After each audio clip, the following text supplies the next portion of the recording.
Good afternoon and warm welcome to all the participants, our panelists and the entire TSPL team. Thank you all for joining today's very informative session, part of an exclusive Business Connect webinars, BizNext, the webinar series on growth for MSME, technology and beyond. Today we will be covering topics to ensure seamless business operations. We'll be addressing some major pain points and assisting you in your quest for simplified business journey. With this, I would like to introduce our first speaker of the day, CA Navjot Singh. CA Navjot is a partner in Text to Business Advisors and member of MSME Business Forum India. He is an associate member of Institute of Chartered Accountants of India, having more than 6 years of experience in appeals, tax restructuring, tax advisory, and consulting pertaining to indirect taxes. Also a specialist in the field of refund and tax regimes. He has amassed abundant expertise over the years in DGFT and custom-related issues such as representation of exporters and importers with the Office of Director General of Foreign Trade and Directorate of Revenue Intelligence. He has argued a large number of cases before revenue authorities and tribunals across India and has conducted a large number of indirect tax litigation assessments for MNCs and listed companies. He has been assisting his clients in preparation of documents, representations, and coordination with various targeted departments for processing various subsidy incentives as announced by center or state governments. He is also assisting MSMEs to find solutions to varied issues confronted. Let's now hear from subject matter expert himself. Over to you, CA Navjot Singh. Thank you so much, Sahilji, for warm welcome, and thank you, Tele Solutions, for providing me the opportunity to speak on the very important topic, which is the aftermath of 47th GST Council meeting. Recently, you must have known that after 47th GST Council meetings, बहुत सारे notifications और circulars issue हुए थे. क्या changes हैं? सारे changes हम cover नहीं करेंगे. We are covering only those changes which are, hitting the businessman directly या बहुत सारे business को at large effect करते हैं. तो 47th Council meeting 29th of Jan को हुई थी और 2 दिन चली थी, 28th and 29th, and through a press release जितने भी changes थे 2 दिन के वो सारे बताए गए थे कि कौन-कौन से changes हैं. From return filing, tax rate या फिर law में change हो तो काफी सारे changes हैं. मतलब आप मान के चलिए कि it seems like that they have been planning it from a long time. और काफी सारे changes हैं जो कि 18th of July से applicable हैं. अगर हम tax rate की बात करें, काफी सारे changes हैं जो कि अगले साल from 1st of January applicable हैं और उन डेट से एप्लीकेबल हैं जिन जिन सर्कुलर्स में, जैसे मान लीजिए कोई पर्टिकुलर लॉ या पर्टिकुलर नोटिफिकेशन में दिया गया है कि हाँ ये वाला चेंज इस डेट से, तो सारे उस तरह से एप्लीकेबल हैं. तो सारी चीजों को, हर तरह के चेंज को हमने 2 हिस्सों में बांटा है. एक तो वो है जहाँ पे टैक्स रेट से रिलेटेड कोई चेंज है टैक्स, और दूसरा है नोटिफिकेशन सिर्फ सर्कुलर से रिलेटेड या फिर डिस्क्लोजर से रिलेटेड. तो पहले हम नोटिफिकेशंस की बात करेंगे, फिर हम सर्कुलर्स की बात करेंगे. पहला जो सबसे इंपॉर्टेंट और फॉरमोस्ट चेंज था वो था जो टैक्सेशन है वो ब्रांडेड और नॉन ब्रांडेड गुड्स पे किस तरह से की जाए जीएसटी की. अगर हम देखें इस चेंज से पहले किस तरह से होता था, जो भी वेरियस फूड आइटम्स हैं, चाहे वो व्हीट हो, राइस हो, फ्लोर हो, paneer, honey, certain meat items, fish etcetera, इन सब पे अगर ये जितनी भी आइटम थी, अगर ये सारी आइटम्स आप नॉन ब्रांडेड किसी भी ब्रांड में आप इसको बेचते नहीं थे, या फिर these were sold under brand name on which actionable claim or enforceable right in court of law is foregone. मतलब मैं उसको एक ब्रांड तो लिख के दे रहा हूँ उस पे, लेकिन हाथ ही हाथ मैं ये भी कह रहा हूँ कि अगर कल को मान लो इस नाम से कोई और बिजनेस शुरू करता है तो मेरा कोई राइट नहीं है, ना ही मैं उस पर कोई केस कर सकता हूँ. जब ऐसा हुआ तो काफी बिजनेसमैन ने क्या किया कि अब अपने ब्रांड नेम को डी रजिस्टर करवा लिया. अब वो क्योंकि बहुत बड़ा नाम ऑलरेडी मार्केट में बन चुके थे, तो उनको किसी ब्रांड नेम की as such registered brand name की जरूरत नहीं थी. तो जिसकी वजह से क्या हुआ कि काफी लोगों को इस चीज का फायदा हुआ और उन्होंने अपने गुड्स, अपने जितने भी इस तरह के गुड्स थे, व्हीट, राइस, उन सबको अनरजिस्टर करवा लिया अपने ब्रांड नेम को, और उसके बाद they started selling it. So that's how they started kind of misusing the law, and then the government changed the law. What did they change? The amendment was brought to all such entries to exempt only those goods which are not put in a container and which bore either a registered brand name or brand name on which actionable or enforceable right in court of law was not foregone.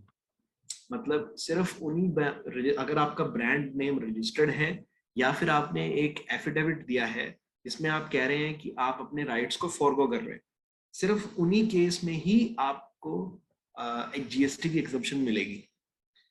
अब एक ambiguity थी कि registered brand name किसको कहा जाए, क्या वो trademark जो एक्ट है एक जिसमें आप अपने ब्रांड या लोगो को रजिस्टर करवाते हैं, so will that be referred as a registered brand name, और कौन से लॉ में उस ब्रांड नेम को रजिस्टर करवाना जरूरी है? तो मतलब किसी भी तरह का कुछ भी डेफिनेशन नहीं थी। Now what is the change in 47th council, after 47th of council meeting, a notification 6/2022 was issued which said that exemption will be only applicable in the case when in the case other than pre-packaged and labeled. मतलब उन्हीं goods को या उन्हीं items को exemption मिलेगी if they are other than pre-packaged and labeled. This phrase was defined in the notification. Now they have used the word pre-packaged and label. अगर आपका product pre-packaged या pre-labeled है, in that case the exemption will not be available. The GST will be applicable, and if it is not bearing any pre-packaged or labeled goods, तो उस case में आपको exemption मिलेगी. Now what is pre-packaged and labeled means? This is defined as per Legal Metrology Act. तो GST में ही उन लोगों ने reference they the legal metrology act 2009 की, जिसमें हर तरह की कंडीशंस या हर तरह की डेफिनेशंस दी गई हैं प्री पैकेज्ड और लेबल्ड को लेकर। तो हम पहले समझते हैं प्री पैकेज्ड कमोडिटी किसको कहते हैं। Now section 2I of legal metrology act define करता है प्री पैकेज्ड कमोडिटी को, जो कहता है कि अगर कोई भी पैकेज पैक किया गया है परचेजर, जब जैसे मान लीजिए आप किसी शॉप पे जाते हैं, if you go to any shop, if you see that there is a packet of any pulses, any rice, any cereal, so you see that that package was already there even if you go to that shop, even if you don't go to that shop. That means that package was ready in absence of you, and it was sealed before you went to that shop, and a predetermined quantity was put in that particular container or particular bag. So these kind of commodities or these kind of packaged is called as pre-packaged commodity. Now if this sort of packaged commodity is getting sold and it is bearing the name and the branded name or the label is there as per Legal Metrology Act, तो GST की exemption नहीं मिलेगी. They will have to, seller will have to pay the GST. Now, further, if we go in this, there are few technical things. Let's do one thing. After this notification came into picture, CBIC, the Central Board of Indirect Taxes, what did they do is they came up with some sort of frequently asked questions. Let's see those questions, that how they have tackled or how they have answered to all the queries. Now, first question is, what is the scope of pre-packaged and labeled for the purpose of GST levy on food items like pulses or cereals? Now, for the purpose of GST, the expression pre-packaged and labeled हमने समझ लिया, जो कि clause I में उन्होंने define कर रखा है, that whether when any commodity is pre-packed or a label securely affixed, okay, on that, and without the purchaser being present, is placed in a package of whatever nature. Purchaser को ना तो ये पता था कि वो कितनी क्वांटिटी का होगा, और ना ही उसको ये पता था कि उसकी पैकेजिंग किस तरह से होगी. That packaging is pre defined. वो सिर्फ परचेजर के लिए नहीं, परचेजर के कस्टमाइजेशन के लिए नहीं की गई है, वो पहले से ही प्री पैक था. तो दो कंडीशंस, दो एट्रीब्यूशन होना बड़ा जरूरी है टैक्सेशन के लिए जीएसटी में. एक तो उसका प्री पैकेज होना जरूरी है. Second, it is required to bear the declaration under the provisions of Legal Metrology Act. Legal Metrology Act के हिसाब से जो भी उस पे मेंशन होना चाहिए, रजिस्टर्ड ब्रांड नेम और उसका कोई भी अगर रजिस्ट्रेशन नंबर है, तो इस तरह से सारी चीजें उस पे अगर डिफाइंड हैं, तो वो सारी चीजें in that case the GST will be applicable. Now if such specified commodities are supplied in a package that do not require declaration, अगर मान लीजिए ऐसा कोई उन्होंने पैकेजिंग कर दी है या इस टाइप की पैकेजिंग है which do not require any sort of declaration by Legal Metrology Act, it is defined in the law that items such as pulses, cereals, rice, wheat, flour, आटा, मतलब ये जितनी भी चीजें हैं ये प्री पैकेज्ड कमोडिटी में उस पर डिक्लेरेशन देनी जरूरी तभी है अगर उसकी पैकेजिंग अप टू 25 किलोग्राम या 25 लीटर्स तक की है। अगर मान लीजिए आपने इससे ज्यादा की पैकेजिंग की है तो वो इसके प्रीव्यू से बाहर हो जाता है। मतलब अगर आप for example if you see, अगर आप किसी शॉप पे गए हैं and if you buy a rice bag of 25 kg, then as per legal metrology act उसको उस पे लेबल डालना जरूरी है, उसको as per legal metrology act जो भी नेसेसरी डिक्लेरेशंस हैं वो डालनी जरूरी है। But if you buy 30 kg of pack, then उस पे वो डिक्लेरेशन को डालना जरूरी नहीं है और वो 30 kg का जो पैक है that will be exempted from GST। So it is clarified that a single package of these items जो भी उन्होंने स्पेसिफाई कर रखे हैं ना, this 25 kg for specified category like cereals, pulses, flour, just a necessity items containing a quantity of more than 25 kg would not fall in category of pre-packaged and labeled commodity for the purpose of GST। उसको हम pre-packaged और label commodity में नहीं मानेंगे चाहे उसने उस पर registered brand name अपना डाल रखा है, and it will not attract GST। So आपको दो सारी चीजें देखनी है whenever we are talking from a taxation perspective। तो आज से पहले क्या होता था, जितने भी नॉन ब्रांडेड गुड्स थे और जितने भी ब्रांडेड गुड्स थे उस पे उस तरह से टैक्सेशन लगता था कि नॉन ब्रांडेड जो है उन पे टैक्स नहीं लगेगा और जो ब्रांडेड है उन पे टैक्स लगेगा। आज की डेट में क्या कर दिया है, you will have to see that whether that particular commodity is required as per legal metrology act. अगर उसको उस पर कोई डिक्लेरेशन डालनी है, उस पर कुछ ब्रांड नेम उस पर लिखना है या उसकी पैकेजिंग अप टू 25 kg है, अगर वो रिटेल पर्पज के लिए है, तो उस केस में आपको देखना है कि उसका टैक्सेशन किस तरह से लगेगा। then you will have to check a lot of things, then you come to a conclusion that whether the item will be taxable or not। next question की तरफ चलते हैं, whether GST would apply to a package that contains multiple retail packages। for example, a package containing 10 retail packs of flour of 10 kg each।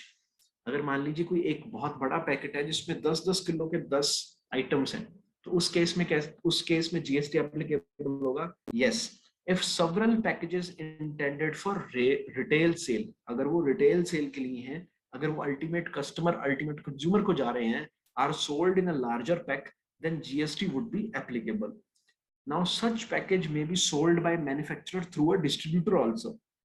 These individual packs of 10 kgs are meant for eventual sale to retail consumer। However, a package of say rice containing 50 kg, 50 kg का rice आपने सिर्फ एक ही individual bag में डाल रखा है, would not be considered as a pre-packaged and labeled commodity for the purpose of GST levy, even if Rule 24 of Legal Metrology mandates certain declaration। जैसा कि मैंने पहले बोला कि हो सकता है कि उस पर डिक्लेरेशन लगती हो, declaration as per legal metrology लगती हो, बट क्योंकि वो 25 kg से ज्यादा हो गया तो उस केस में उस पर GST नहीं लगेगा। So if we reframe this, so there is a big package in which 10 individual packages are there, okay, and another one is the single 50 kg pack. So if it is a 10 kg pack of 10 packet and then it is packed like that, then GST would be applicable because ultimately you are selling it to ultimate customer in the package of 10 kg, which is less than 25 kg। And if you are selling, if you have bought like 50 kg of a big package and if you are selling out of that 50 kg packet, then उस case में GST नहीं लगेगा। So that's the criteria।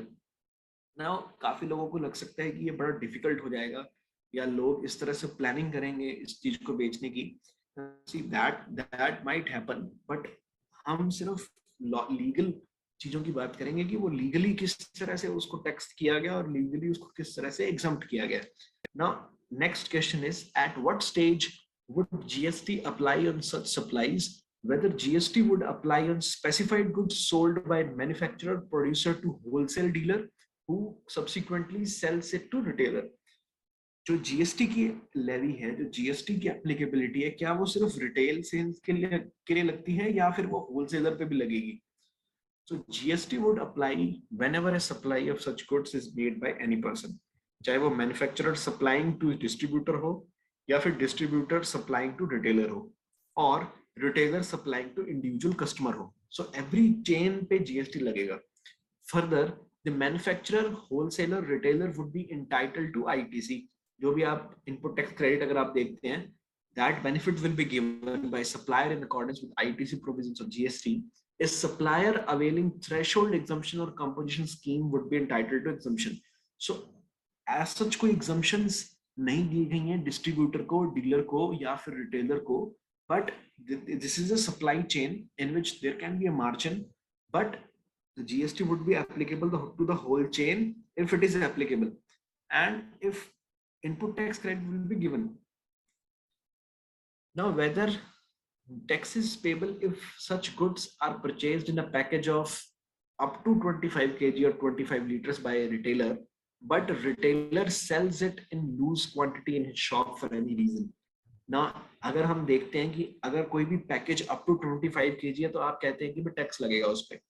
अगर मान लीजिए उस 25 kg में भी उसको वो लूज क्वांटिटी में बेच रहा है, if the rice bag is of 25 kg and if you're selling in a loose, आप उस 25 kg में से जितना जितना कस्टमर को चाहिए उतना निकाल के उसको आप दे रहे हैं, उस केस में जीएसटी लगेगा. GST applies when such goods are sold in pre-packaged and label packs. Therefore, GST would apply when pre-packaged and label package is sold by distributor, manufacturer to retailer.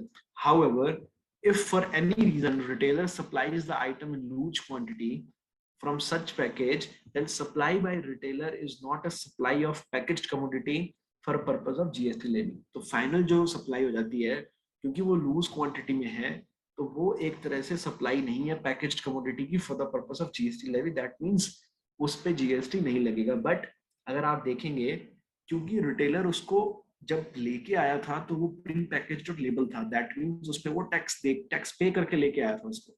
Now अगर वो final customer को loose quantity में दे रहा है तो certainly वो GST की amount in terms of that margin और समथिंग वुड बी चार्जिंग.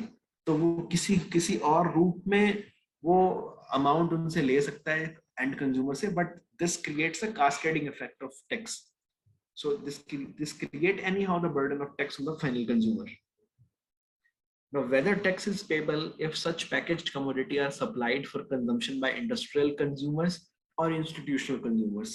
जो industrial consumers और institutional consumers हैं, जैसे कि रेलवे है जो कि बहुत बल्क में खरीदता है, कोई एक बड़ी कंपनी है जो कि एक बहुत बल्क में खरीदती है, ऐसे कस्टमर्स को, ऐसे कंज्यूमर्स को एक्सक्लूड किया गया है लीगल मेट्रोलॉजी एक्ट में.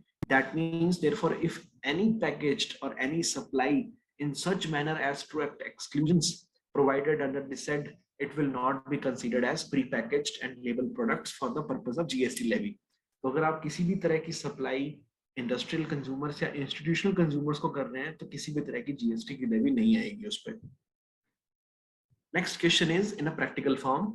एक्स मान लीजिए एक राइस मिलर है who sells package containing of 20 kg rice but do not making the required declaration under legal metrology act. वो 20 kg का एक राइस का बैग बेच रहा है एक राइस मिलर, लेकिन उस पर किसी भी तरह का डिक्लेरेशन वो नहीं दे रहा है एंड रूल्स में नहीं दे रहा है. कोई भी एक्ट का या उसके रूल्स का कोई भी डिक्लेरेशन उसको जो देना चाहिए था वो नहीं दे रहा है. Would it still be considered as pre-packaged and labeled and therefore liable to GST? Yes, क्योंकि प्री-पैकेज्ड और लेबल कमोडिटी को दो तरीकों से माना जाता है. एक तो वो प्री-पैकेज था, एक उस पे ये लिखा गया that he is required to make declaration on that package.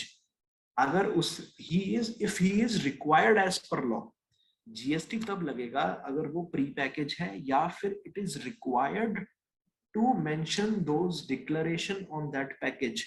Now ultimately if he has mentioned those declaration then it's fine, then GST is applicable. Even if he has not mentioned the declaration on the package, then also GST would be applicable, because as per law उसको उस पर declaration डालनी चाहिए थी।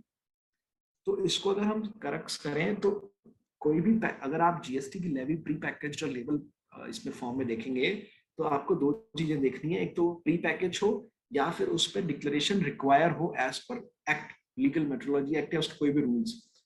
उसने अगर ऐसा किया है तो ठीक है, अगर नहीं भी किया तो भी टैक्स लग जाएगा। अगर उसको रिक्वायर्ड था तो हो सकता है कि उसको लीगल मेट्रोलॉजी एक्ट के हिसाब से कुछ उस पर पेनल्टी लग जाए। अपार्ट फ्रॉम दैट उसको जीएसटी भी लगाना पड़ेगा उस पर। इसके अलावा कोई रेलेवेंट इशू है तो the legal metrology act and the rules made thereunder prescribes citation for exclusion as stated above and provide certain exemptions under Rule 26 of Legal Metrology Act. It is reiterated therefore that if supplied in such manner as attract exclusion or such exemption, the item shall not be treated as। अब मान लीजिए किसी तरह की कोई exemption notification आती है legal metrology act में, जैसे मान लीजिए कल को वो राइस को एक्सक्लूड कर देते हैं कि राइस वाले जो राइस मिलर हैं उनको कोई डिक्लेरेशन देनी जरूरी नहीं है अपने पैकेज पे, तो वही वाली एग्जम्पशन जीएसटी में भी एप्लीकेबल होगी और उस पर्पस के लिए उस पर जीएसटी भी नहीं लगेगा। तो अब आपको दोनों चीजें चेक करनी है। जो भी लोग इस तरह के बिजनेस में हैं, इफ यू गाइड देम, आपको दोनों चीजें चेक करनी है। आपको लीगल मेट्रोलॉजी एक्ट में भी एग्जम्पशंस को चेक करना है, आपको जीएसटी में भी एग्जम्पशन को चेक करना है। आपको जो लॉ है वो दोनों पढ़ने हैं, लेकिन जो मेन लॉ गवर्न होगा वो लीगल मेट्रोलॉजी का पहले एक्ट वो गवर्न होगा। देन वी विल सी कि इट इज पहले आपको प्री पैकेज्ड और लेबल्ड उसको प्रूव करना है, देन उस पे देखोगे कि जीएसटी की लेवी किस तरह से। ये था प्री पैकेज्ड और लेबल का। इन्होंने काफी सारे कंफ्यूजन्स क्रिएट किए हैं इसमें, आने वाले टाइम में होंगे भी इसमें, but as I stated we will have to see two acts very neatly कि कोई किसी तरह की कोई एग्जम्पशन ना हो लीगल मेट्रोलॉजी एक्ट में किसी पर्टिकुलर प्रोडक्ट को लेकर, किसी प्रोडक्ट किसी भी तरह की पैकेजिंग को लेकर। सेकंड, हमें जीएसटी लॉ में भी एग्जम्पशन को चेक करना है, दोनों एक्ट को देखते हुए लेवी को डिसाइड करना है। नेक्स्ट जो एग्जम्पशन थी या जिस तरह का जो चेंज है वो ये लेके आए हैं जीएसटी ऑन रेजिडेंशियल ड्वेलिंग। अगर कोई भी किसी भी तरह का रेजिडेंशियल ड्वेलिंग है, कोई रेजिडेंशियल बिल्डिंग है, अगर मैं उसको रेंट पे दे रहा हूँ, if I am renting it out to a commercial place or any registered person for a commercial purpose to a registered person, then उस पे GST applicable होगा। क्या ये चीज इतनी easy है? Is it that easy to understand? So let's understand the background of this. There was an education guide by CBEC जो GST से पहले लॉ था, एक्साइज और कस्टम्स का बोर्ड जो एक अलग से हुआ करता था सर्विस टैक्स के टाइम पे। तो they have interpreted the term residential dwelling or residential accommodation as which do not include hotel, motel, inn, guest house, campsite, lodge, houseboat or any like places meant for temporary stay। कोई भी ऐसी building, कोई भी ऐसी accommodation जिसमें temporary stay नहीं किया जाता, जिसमें long stay किया जाता है, उसको हम residential accommodation बोलेंगे। Despite such clarification, application of the same in context of hostel was not clear। अगर हम इन सब चीजों को देखें, hotel, motel, guest house, everything is there, but hostel के बारे में बात नहीं की गई थी। In GST law there was a Karnataka advance ruling जिसमें एक केस का जिक्र है कि एक एप्लीकेंट है जो कि को ओनर है एक ऐसी प्रॉपर्टी का जिसमें 42 रूम्स हैं। अब उन 42 रूम्स में वर्किंग प्रोफेशनल्स रहते हैं, उसमें स्टूडेंट्स रहते हैं और उसमें 3 महीने से 12 महीने तक रहा जाता है। Now, authority disallowed the benefit of exemption, stating that said property was like a hotel। जो अथॉरिटी एडवांस रूलिंग की उन्होंने बोला कि exemptions नहीं मिलेगी आपको, ये रेजिडेंशियल प्रॉपर्टी नहीं है, because this is used as a hotel, so no imagination can termed as a residential dwelling। Now, if the same is given for residential purpose, the services provided is not used as residence by the lessee। Now, services by hotel, guest house, campsite, by whatever name called, or other commercial places for residential lodging purposes covered by different entries in the schedule of exemption notification or under different notification, and this shows that room, though given on a rent for residential purpose, would not amount to residential dwelling। इसलिए मैं कह रहा था थोड़ा background समझना जरूरी है कि रेजिडेंशियल ड्वेलिंग आप कहेंगे किसको। Even after this change residential dwelling की डेफिनेशन को डिफाइन नहीं किया गया। उसकी टैक्सेबिलिटी को थोड़ा सा एक्सटेंड किया गया। इस एडवांस रूलिंग के बाद थोड़ा सा कंफ्यूजन क्रिएट हुआ था। जो हॉस्टल ओनर थे, क्या हॉस्टल द्वारा दी गई services to their residents is taxable और not? Now as per this ruling, yes, it is taxable. GST would be applicable. After this advance ruling, the applicant went to the appellate authority of advance ruling, and that authority also said that yes, this is right. Ultimately, the applicant went to the High Court, and High Court said that the term residential dwelling has to be understood in a normal trade parlance. आपको residential dwelling को normal trade parlance में समझना पड़ेगा. Deriving and understand from the same, the activity of leasing out hostel to students and women would be considered as residential dwelling. Residential dwelling, जैसे मान लीजिए आप किसी को रेंट पे अपना फ्लैट दे रहे हैं, आपके एक रेजिडेंशियल प्रॉपर्टी है जिसको आप रेंट आउट कर रहे हैं for residence purpose for a longer stay, it's not like an hotel. आपको उस तरह से सोचना पड़ेगा. अगर एक हॉस्टल है which also relies on the same scheme, same parameters, जिसमें कि लॉन्गर स्टे के लिए लोग रुकते हैं, शॉर्ट स्टे के लिए नहीं रुकते हैं, which is not having the characteristics of a hotel, तो आपको उस ट्रेड पार्लेंस में सोचते हुए देखना है that yes, this is not a place for commercial purpose, but this is for a residential dwelling, so the GST exemption should be applicable, and that's how the ruling was quashed. ये समझने के बाद you will understand much better the recent change. Now in today's time also, as I said, that residential meaning, the meaning of residential dwelling is still not free from the ambiguity because there is no clarity on the same. Now, what is the change which I was mentioned, that if in today's time, if you rent out your property to any person or to any registered person for commercial purpose, in that case, GST would be applicable. Now, these two changes we have studied, pre-packaged and labeled, then the GST on residential dwelling. Then what is the change in the GTA industry, goods transport agency industry? What is the change? There is a notification 4/2022 dated 13th July. What does it say? अगर आप देखें, पहले exemption दी गई थी GTS को, if the value, और ये value based exemption थी, that the consideration charged for transportation of goods on a consignment transported in single carriage does not exceed 1500, or where consideration charged for a transportation to all goods for a single consignee does not exceed 750 rupees have been omitted. तो जो 1500 रुपए और 750 रुपए का exemptions दिया गया था GTS को, जो ये लोग चार्ज करते थे एज अ, जिसको बोलते हैं बिल्टी, जो अपना फेयर है वो ये लोग चार्ज करते थे, अगर वो इससे ज्यादा था तभी उस पर टैक्स लगता था, अदरवाइज 1500 और 750 तक वो एग्जम्प्टेड था. नाउ ये एग्जम्पशंस हटा दी गई है. दैट मींस जीटीए द्वारा कोई भी सर्विसेज दी जाती है रोड ट्रांसपोर्ट की, in every case GST would be applicable. Apart from that, what is the change? Now we know that GST, अगर जो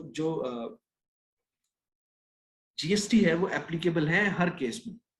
जैसे मान लीजिए जो जीटीए है, अगर मान लीजिए वो 7 स्पेसिफाइड कैटेगरीज है, कोई फैक्ट्री है अंडर फैक्ट्रीज एक्ट, कोई सोसाइटी है, एक कोऑपरेटिव सोसाइटी है, एक जीएसटी रजिस्टर्ड पर्सन है, एक बॉडी कॉर्पोरेट है, या फिर एक पार्टनरशिप फर्म है, एक कैजुअल टैक्सेबल पर्सन है. In all these cases reverse charge applicable था. आज की डेट में इन कैटेगरीज पे भी जीटीए को ऑप्शन दिया गया है that he can opt for forward charge mechanism. पहले इन पे मैंडेटरीली आरसीएम में टैक्स पे किया जाता था, but now he is having a option to pay in a forward charge mechanism also. Now if method is opted as RCM, who will be liable to pay the tax? The recipient who have received the services from GTA, and the rate would be 5%.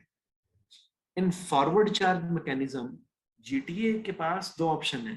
12% if he avails the ITC, 5% if he doesn't avail the benefit of ITC.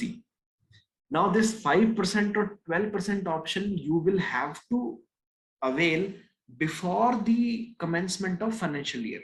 आपको अपने 15 मार्च से पहले पहले 50 जो financial year जैसे खत्म होता है, from 15th March, before 15th March, you will have to opt the option for the next year and you will have to submit that declaration in your jurisdictional GST office. और जो 22-23 जिस year में अभी फिलहाल हम हैं, for 22 and 23rd, this option can be exercised before 16th of August 2022. So that's how the change have been made in GT industry. Now what are the complexities in this is जो अब आप देखेंगे जो option of payment under FCM है, अगर आपको forward charge mechanism में आपको पे करना है या आपको RCM में पे करना है, ये आपको साल के पहले चूज करना है, बट जो रेट है 5% और 12% that you can change during the year. Now if you select initially for like 3 months or 4 months, if you see that you have a lot of input tax credit in the GTM business, then you might take that option of 12%. But later on, after 3 months, if you feel like, I don't have any ITC and I can avail the option of 5%, then it sort of creates some sort of confusion, because जो 5% वाली supplies हैं उनको वो exempted supplies की category में अगर हम define करेंगे उसमें आती हैं, and then जो ITC reversal है और वो सारी चीजें हैं, वो सारी चीजें आ जाएंगी इस पे. So that's how they have not made any clarity in this respect that how this will be done. If any rate change is there or is it possible, या फिर वो rate change भी possible नहीं है. आप सिर्फ forward charge mechanism या फिर reverse charge mechanism ही opt कर सकते हैं. उसके साथ साथ आपको rate भी choose करनी पड़ेगी कि आप ITC के साथ अपना बिजनेस करेंगे पूरे साल या बिना ITC के अपना बिजनेस करेंगे. जो mix and match है वो एक तरह का confusion create करता है. अब बात करते हैं हेल्थ केयर इंडस्ट्री की चेंज की. Notification 3/2022 read with Notification 4/2022, which says that services provided by clinical establishment by way of providing room other than ICU, CCU, intensive cardiac care unit, neonatal intensive care unit, having room charges exceeding rupees 5,000 per day to a person receiving healthcare services. अगर मान लीजिए कोई भी clinical establishment है जिसकी definition rate जो एग्जामिशन notification है उसी में दी गई है, clinic establishment, what do you mean by clinical establishment? अगर किसी को रूम देता है हॉस्पिटल में रेंट पे and providing a room like for care and everything, so if that charges for that room is exceeding 5,000 per day, in that case the GST of 5% without ITC would be required to pay by the hospital. Now this 5,000 rupees जो उन्होंने tax लगाया ये किन किन facilities पे applicable नहीं है, जैसे कि ICU है, कोई कार्डिक केयर यूनिट है या फिर नियोनेटल इंटेंसिव केयर यूनिट है. इस तरह की जो क्रिटिकल यूनिट्स हैं उन पे ये GST एप्लीकेबल नहीं होगा, चाहे उनका रूम रेंट 5,000 से ज्यादा हो. बट अगर मान लीजिए वो 5,000 का है और इन सब के अलावा इन 4 कैटेगरीज के अलावा है, then you will have to pay 5% of tax without benefit of ITC. इसके अलावा जो रेट के चेंजेस अगर आप देखेंगे तो printing, writing, drawing, ink, knives, pumps, LED, तो इन सब पे 12%, 18% है. सोलर हीटर 5% थे जो कि अब 12% हो चुके हैं. कट और पॉलिश डायमंड जो था उस पे पहले 0.25% टैक्स था जो कि अब 1.5 टैक्सेस हो चुका है. ऑस्टोमी अप्लायंसेस और ऑर्थोपेडिक अप्लायंसेस जो थे वो पहले 12% थे but it has reduced to 5%. उसके अलावा जो सर्विसेज हैं, foreman to chit fund, work contract, ये 12 से 18 हो गई हैं. वर्क कॉन्ट्रैक्ट जितने भी EPC जो EPC कंपनीज हैं, it will hit them that earlier they used to charge 12%, now the tax rate would be 18%. Now work related to processing of hides, skins and leather, manufacture of leather, 5 to 12% it has been there. जितना भी work, job work है मतलब जो leather industry में, वो 5% से 12% हो गया है.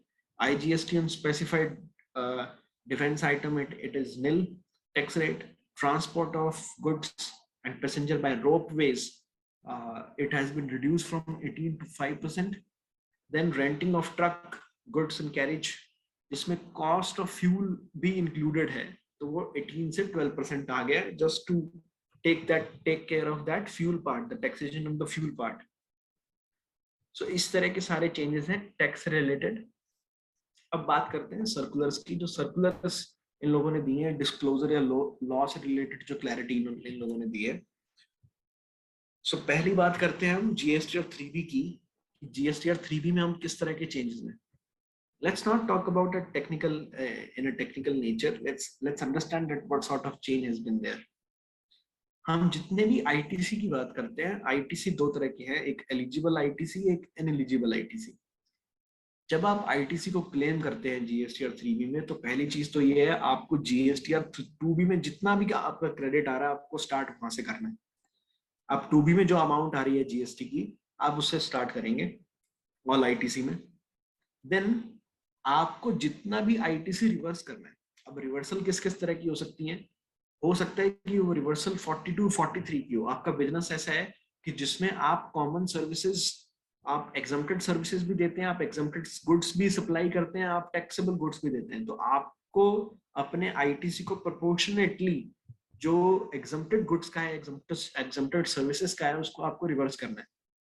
एक तो ये इस तरह का रिवर्सल है, या फिर सेक्शन 17(5) वाला रिवर्सल है, जो कि ब्लॉक्ड क्रेडिट की बात करता है. इंश्योरेंस की सर्विसेज हो, वर्क कॉन्ट्रैक्ट की सर्विसेज हो, तो काफी तरह के आईटीसीज ब्लॉक रहते हैं.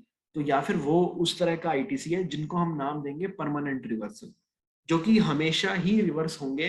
इन फ्यूचर आप कुछ भी कर लीजिए उस एक्टिविटी में, उसको आप वापस से रिक्रेडिट नहीं ले पाएंगे उसका. तो आपको 2B में आपने 100 रुपीज लिखे, उस 100 रुपीज में से ये वाले क्रेडिट भी होंगे जो आपको माइनस करने हैं उसमें से. These are called as permanent reversal.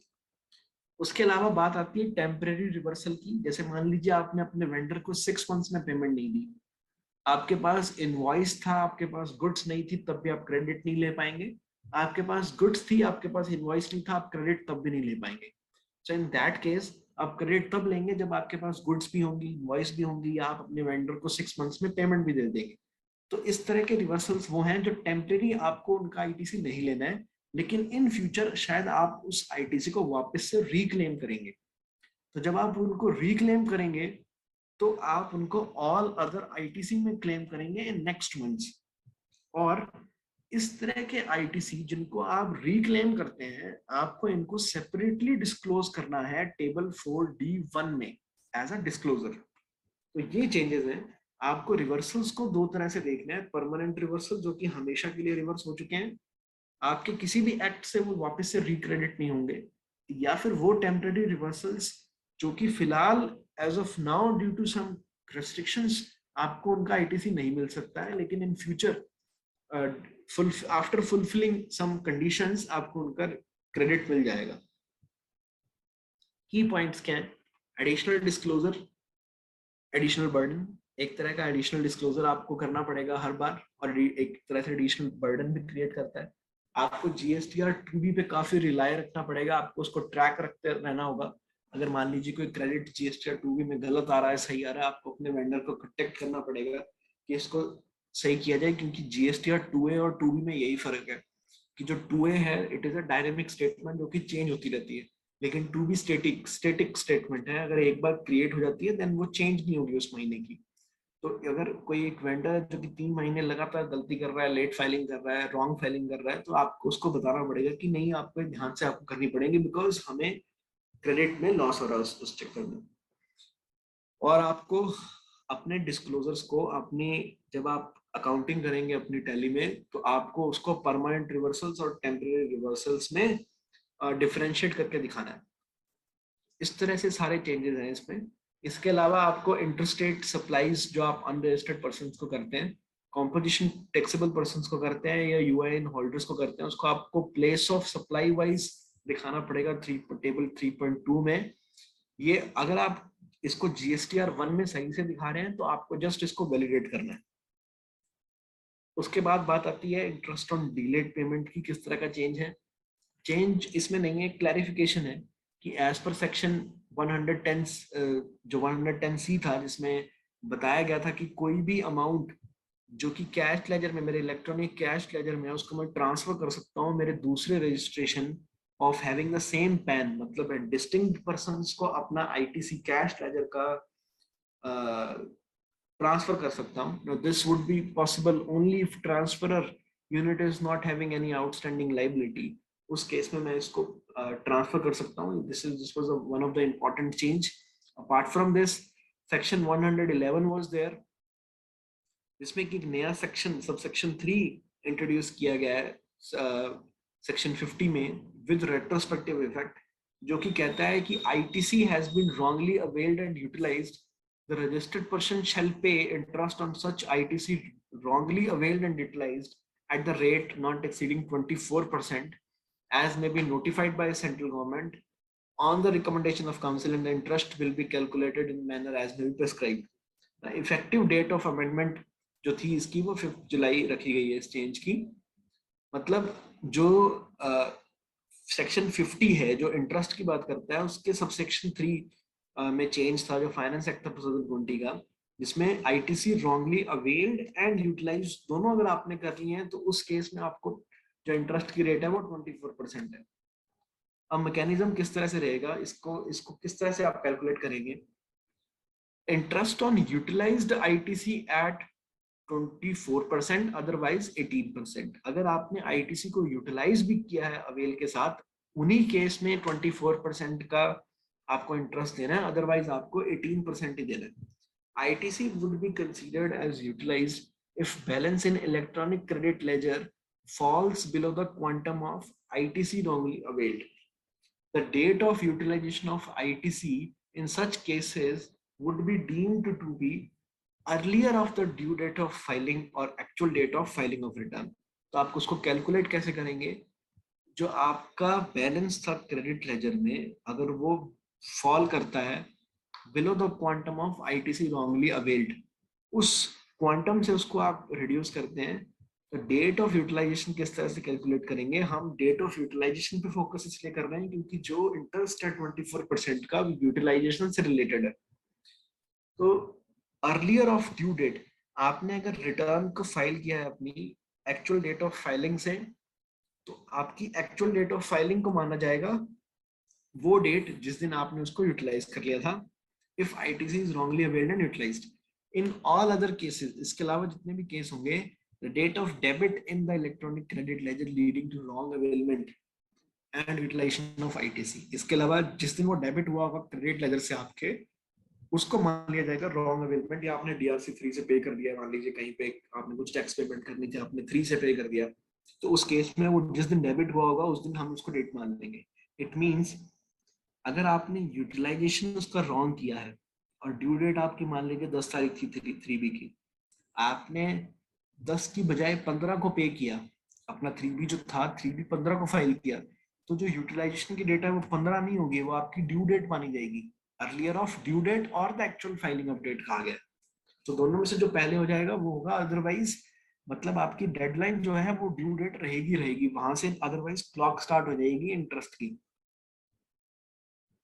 उसके अलावा जो हमने मैनर को प्रिस्क्राइब किया, इस मैनर को डिफाइंड किया गया रूल 88B में. और उसके अलावा जैसा कि मैंने बताया कि जो एक्चुअल फाइलिंग की डेट है और ड्यू डेट है, उन दोनों में से जो अर्लियर होगा, तो अगर आप अपनी 3B को डिले भी करते हैं तो उससे आपके इंटरेस्ट पे कोई फर्क नहीं पड़ेगा, बल्कि आपका इंटरेस्ट का मीटर तो ड्यू डेट से स्टार्ट हो जाएगा. अब उसके अलावा काफी सारे इश्यूज थे इन रिस्पेक्ट विद डिमांड और पेनल्टी के प्रोविजंस को लेकर, जो फेक इनवॉइसिंग में लगते हैं. केसेस के द्वारा समझते हैं कि किस तरह से केस एंड CBIC का एक सर्कुलर जो उन्होंने डिफाइन किया 171, उनमें उन्होंने काफी सारे केसेस को बताया गया कि किस किस केस में किस किस तरह की पेनल्टी लगेगी. अगर मान लीजिए mister A issued tax invoice to B, जिसमें कि कोई सप्लाई नहीं थी, सिर्फ इनवॉइस दिया गया, तो एक्शन क्या लिया जाएगा? पिनल एक्शन A पे लिया जाएगा जिसने इनवॉइस दिया है. As there is no supply no proceedings for demand under recovery 73 और 74, सिर्फ सेक्शन 122(1)(2) की पेनल्टी लगेगी. और क्योंकि किसी तरह की कोई सप्लाई नहीं है, तो कोई भी प्रोसीडिंग 73 और 74 में A के अगेंस्ट में नहीं ली जा सकती. अब B केस क्या कहता है? मिस्टर B जो है, उन्होंने receives a tax invoice from Mr. A without any supply, and Mr. B issues tax invoice against an underlying supply to its customer, Mr. B utilizes the ITC availed based on the fake invoice. अब proceedings जो होंगी वो B के against for recovery of incorrect ITC plus penalty under section 74 of CGST Act along with applicable interest initiate की जाएंगी. No separate penal proceedings will be initiated under section 122 because the proceedings हैं वो already 74 में जा चुकी है. अब इस केस में क्या हुआ था कि जो B था उसने टैक्स इनवॉइस जो लिया था A से, उसमें B ने उसके ITC को भी अवेल कर लिया. तो A पे तो हम बात कर चुके हैं, जो A था उस पे तो हम 122(1)(2) की पेनल्टी लगेगी क्योंकि उसने फेक इनवॉइस इशू किया. जो B है, B ने क्योंकि उसका ITC भी ले लिया तो 74 की प्रोसीडिंग उस पे इनिशिएट होंगी रिकवरी की. अब जो मिस्टर बी है receives a tax invoice from Mr. A without underlying supply and Mr. B issues tax invoice without any underlying supplies to Mr. C. B ने A से लिया और B ने फिर आगे C को दे दिया टैक्स इनवॉइस, किसी भी तरह की कोई सप्लाई नहीं है, ITC को पास ऑन किया गया. तो जो पीनल एक्शन है B के अगेंस्ट वो सिर्फ 122(1)(2) और 122(1)(6) के अगेंस्ट किया जाएगा. उसने इनवॉइस को एक्सेप्ट भी किया है, फेक इनवॉइस को, उसने इनवॉइस को आगे भी पास ऑन किया, उसने इनवॉइस इशू भी किया, तो दोनों तरह की पेनल्टीज पे लगेंगी. और also for taking utilisation and input tax credit without actual receipt of goods and services, क्योंकि कोई भी सप्लाई इसमें प्रेजेंट नहीं थी, आईटीसी की बात भी नहीं की गई है, तो कोई भी प्रोसीडिंग 73 और 74 में अलग से इनिशिएट नहीं की जाएंगी. Now, applicability of Section 17 on ITC availed by recipients of supplies regarded as deemed export. तो जो deemed export के जो लोग थे, deemed export जो GST law में defined है, certain categories को अगर आप export सब good supply करते हैं तो उसको deemed export कहा गया है. तो अगर आप मान लीजिए इस तरह की कोई supplies में है deemed export की as per Section 147, जो however these there were इसमें हम ambiguity किस बात की थी कि जो blocked credit है under section 17 क्या उसकी भी applicability इन लोगों पे है. तो डिपार्टमेंट ने क्लैरिफाई किया है कि डीम्ड एक्सपोर्ट जो करते हैं उनके लिए आईटीसी सिर्फ इसलिए रखा गया टर्म बिकॉज उनको रिफंड देना होता है. और जो सेक्शन 16, 17, 18 है इनकी एप्लीकेबिलिटी तभी है क्योंकि बिकॉज उनको ताकि रिफंड प्रोसेस में कोई दिक्कत ना आए. तो इनके लिए सिर्फ वर्ड है एक नेट आईटीसी. तो नेट जो आईटीसी है उसमें जो ब्लॉक क्रेडिट है वो अप्लाई नहीं होगा और वो इंक्लूड नहीं किया जाएगा नेट आईटीसी में. ये क्लैरिफिकेशन उन्होंने प्रोवाइड किया है इसमें. देन उसके अलावा काफी सर्टेन क्लैरिफिकेशंस हैं जो कि इतनी इंपॉर्टेंट नहीं है. और एक क्लैरिफिकेशन है सर्कुलर 172 की जो कहती है कि perquisites provided by the employer to employees in terms of contractual employment agreement will not subject to GST as it is in lieu of services provided in relation of employment. किसी भी तरह का कोई भी perquisite अगर कोई employer अपने employ को देता है एक कॉन्ट्रैक्चुअल एम्प्लॉयमेंट एग्रीमेंट में अगर वो चीज लिखी हुई है तो उस पर जीएसटी नहीं लगेगा, अदरवाइज जीएसटी लगेगा क्योंकि उसको माना अगर वो कॉन्ट्रैक्चुअल एम्प्लॉयमेंट एग्रीमेंट के द्वारा या उसके अंतर्गत किसी को सर्विस दी गई है तो वो ये माना जाएगा कि हाँ ये वो उस एम्प्लॉयमेंट के रिलेशन में ही है. अब इसमें उन्होंने एक चीज क्लैरिफाई नहीं की, अगर मान लीजिए उसकी मैं रिकवरी भी कर रहा हूँ at a nominal price from customers, if you have seen canteen के चार्जेस या फिर कैब्स के charges at nominal cost companies recover करती हैं, लेकिन काफी सारे ऐसे एडवांस रूलिंग्स हैं जो कहती हैं कि ऐसी रिकवरीज पे जीएसटी लगेगा. लेकिन इस सर्कुलर में किसी भी तरह का कुछ भी क्लैरिफिकेशन नहीं दिया गया which we find is of no use because जो लिटिगेटिव पॉइंट है कैंटीन्स का कैब रिकवरी का उस पे ये सर्कुलर साइलेंट है. तो क्या ये मान लिया जाए कि उन रिकवरीज पे भी जीएसटी नहीं लगेगा, तो ये बड़ा मतलब एक क्वेश्चन मार्क बन जाता है. If a circular is for clarity or clarification and if that clarification is not stated very clearly in that circular, so it is very hard to assume that. इसके अलावा जो यूटिलाइजेशन है आपके electronic credit laser का और cash ledger का आप किस तरह से करेंगे उसको बताया गया है कि आप किस तरह की पेमेंट कर सकते हैं, कौन कौन सी तरह की पेमेंट कर सकते हैं. एंड लाइक इलेक्ट्रॉनिक जो क्रेडिट लेजर है उससे आप इंटरेस्ट की, पेनल्टी की और फीस की पेमेंट नहीं कर सकते। और जो क्रेडिट लेजर है उससे आप जो एररनेस रिफंड आपको मिलता है आप उसकी पेमेंट भी नहीं कर सकते हैं जो आपको कैश में मिला था। Only amount available in the cash ledger may be used for making such payments. ये इनको डिफाइन किया गया है। इसके अलावा फिर इन्होंने एक चीज इस सर्कुलर में नहीं डाली, जो कि ये थी कि अगर आप प्री डिपॉजिट करते हैं कोई अपील फाइल करने से पहले, क्या आप वो उसको क्रेडिट लेजर से पे कर सकते हैं, नहीं कर सकते। जिसमें कि एक जजमेंट भी है जो कहता है कि काफी सारे जजमेंट्स हैं इनफैक्ट कि जो प्री डिपॉजिट की पेमेंट है वो क्रेडिट लेजर से की जा सकती है। सो इस चीज को लेकर लेकिन सर्कुलर में डिफाइंड नहीं है। सर्कुलर सिर्फ उन कुछ गिनी चुनी बातों पे डिस्कस करता है जैसे कि इंटरेस्ट, पेनल्टी, फीस या फिर एररनेस refund which you receive in a form of cash। उसके अलावा बात करते हैं हम नेक्स्ट चेंज की, वो है clarification on issue of claiming refund under inverted duty structure where the supplier is supplying goods under some concessional notifications। GST में कई बार क्या होता है कि काफी सारी कंसेशनल नोटिफिकेशंस भी है। अगर आप सर्टेन कैटेगरीज जो हैं गवर्नमेंट के कुछ ऑफिसेज हैं, अगर आप उनको कुछ सप्लाईज करते हैं तो आपको कंसेशनल रेट का बेनिफिट मिलता है। जैसे मान लीजिए हो सकता है कि आपने वो गुड्स 18% टैक्स रेट पे खरीदे हो, लेकिन जब आपने सप्लाई किया अल्टीमेटली उस गवर्नमेंट डिपार्टमेंट को तो 5%, 2%, 1% पे आपने उनको सप्लाई किया होगा। तो जो इन्वर्टेड ड्यूटी स्ट्रक्चर बन गया क्योंकि आपका। लेकिन जब हम इन्वर्टेड ड्यूटी स्ट्रक्चर के रिफंड की बात करते हैं, दैट मींस जब आपके इनपुट की सप्लाईज पे जो टैक्स रेट है वो ज्यादा है और आपके आउटपुट टैक्स रेट पे टैक्स रेट कम है, उसमें आपका एक स्ट्रक्चर ऐसा बन गया कि आपका आईटीसी अक्यूमुलेट होता जा रहा है। अब लॉ के हिसाब से तो ये है, जो सर्कुलर है 135, वो ये कहता है अगर आपका इनवर्ड एचएसएन और आउटवर्ड एचएसएन सेम है, आपकी इनपुट और आउटपुट सप्लाई सेम है, तो उस केस में आपको बेनिफिट नहीं दिया जाएगा इन्वर्टेड ड्यूटी स्ट्रक्चर का। लेकिन अब जो ऐसे लोग थे जो कि ट्रेडिंग का ही काम करते हैं लेकिन वो कुछ स्पेसिफाइड गवर्नमेंट डिपार्टमेंट्स को कंसेशनल रेट नोटिफिकेशंस के तहत गुड्स की सप्लाई करते हैं, उस केस में क्या बेनिफिट दिया जाएगा, कैसे बेनिफिट दिया जाएगा, उसको लेकर क्लैरिटी दी गई है कि ऐसी concessional supplies under concessional notification, ऐसे लोगों को भी इन्वर्टेड ड्यूटी स्ट्रक्चर का रिफंड दिया जाएगा।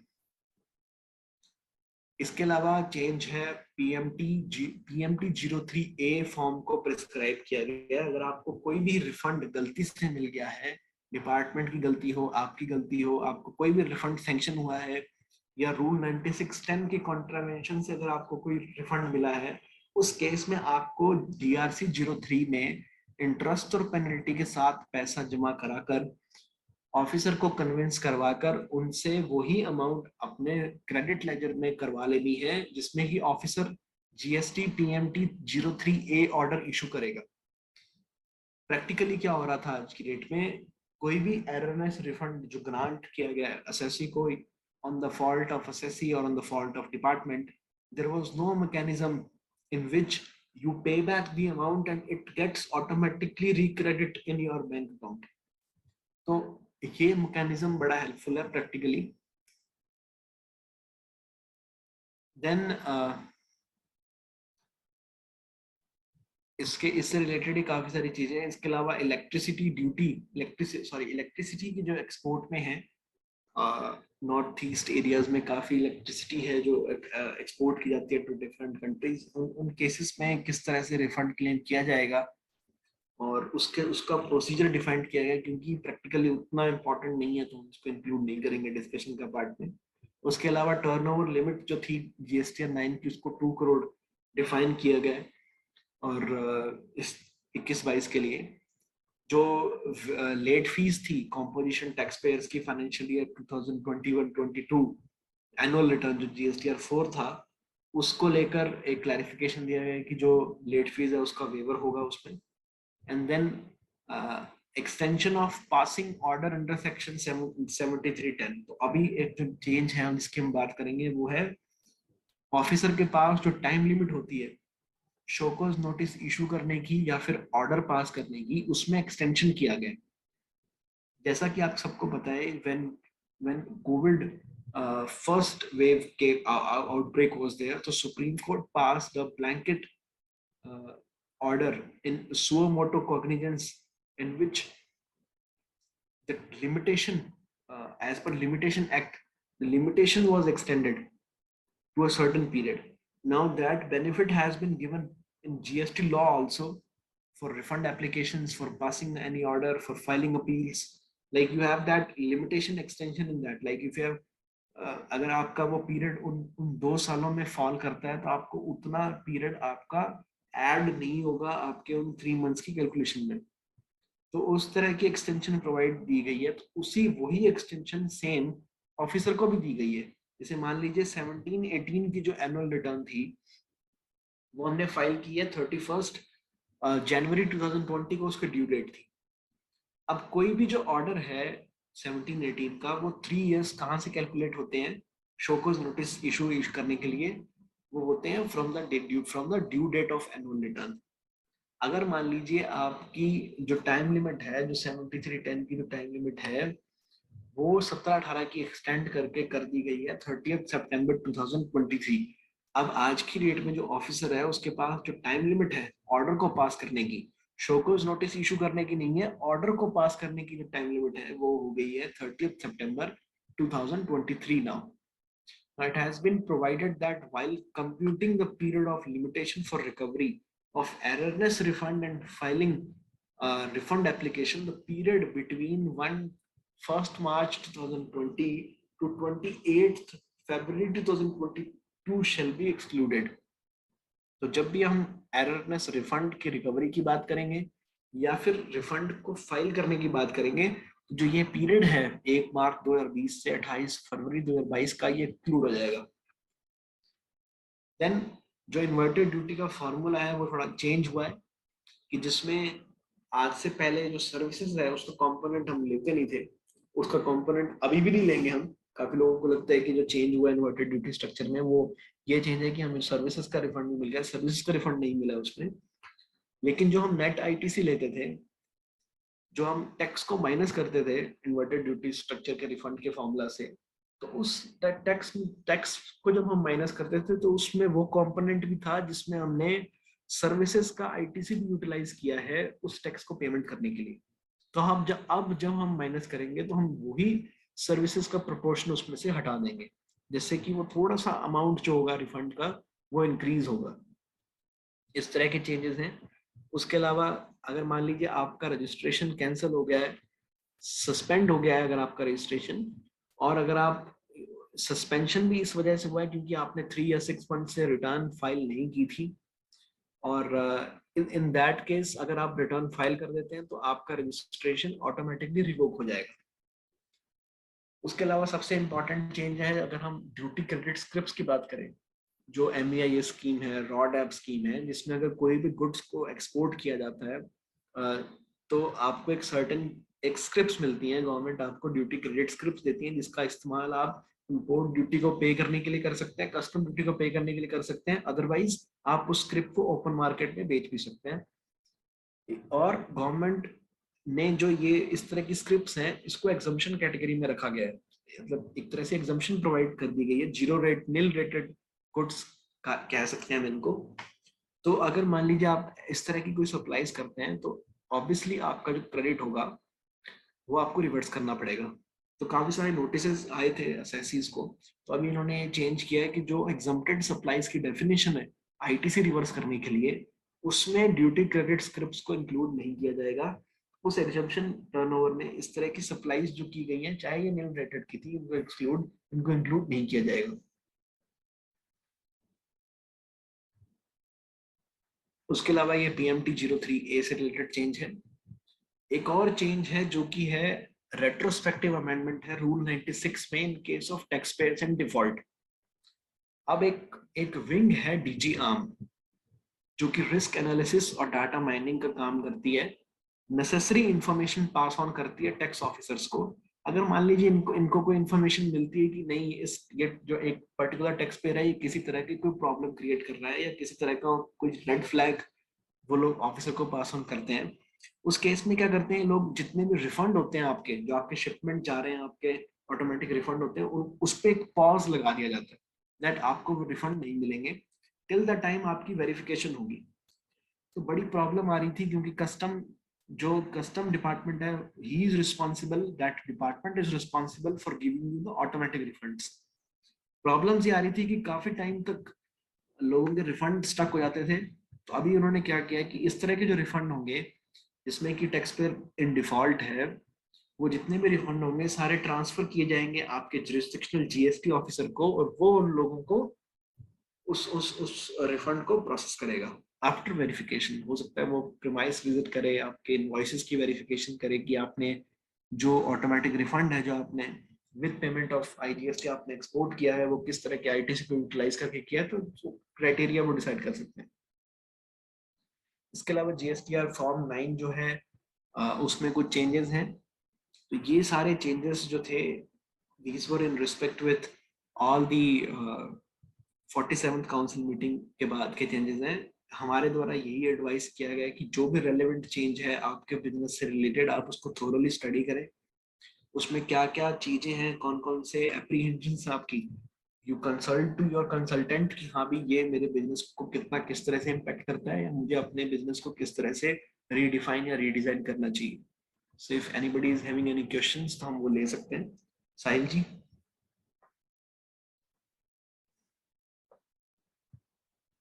और सबसे इम्पोर्टेंट चीज है क्योंकि जीएसटीआर 3B से रिलेटेड भी काफी चेंज है उसमें, डिस्क्लोजर से रिलेटेड। तो बड़ा इम्पोर्टेंट है, अगर आप देखें सारी चीजों को अकाउंट फॉर करना बड़ा जरूरी है। तो आपकी accounting is very important and that software is very important through which you are doing the accounting. आपकी रिपोर्ट्स किस तरह से निकलती हैं, आपका 2B किस तरह से, आपकी फाइलिंग किस तरह से हो रही है। So it becomes very important that you have a robust accounting system. And Sahil ji, you please continue with that. Thank you, Navjot ji, for the valuable inputs on the recent changes in GST. I'm sure that our audience would have got very insightful information. Now we'll move to our next speaker. My colleague Rakesh Sharma is a business manager and has been associated with Tally for more than 3 years. He has got a lot of experience of Tally as a product and domain related experience as well. His areas of expertise include knowledge of GST domain and Tally product. He will be showcasing the functionalities of our product Tally Prime, which will be helpful in making your business operations across segments very simpler. Rakesh, over to you. Thank you, Sahil. I am audible? Yeah, you are audible. Okay, thank you. So, good evening, everyone. Welcome in Business Series event. Hope you are doing good and keeping safe with your dear ones. First of all, thanks to Navjot ji for sharing such insightful information on new GST updates. Okay, so I am sharing my screen.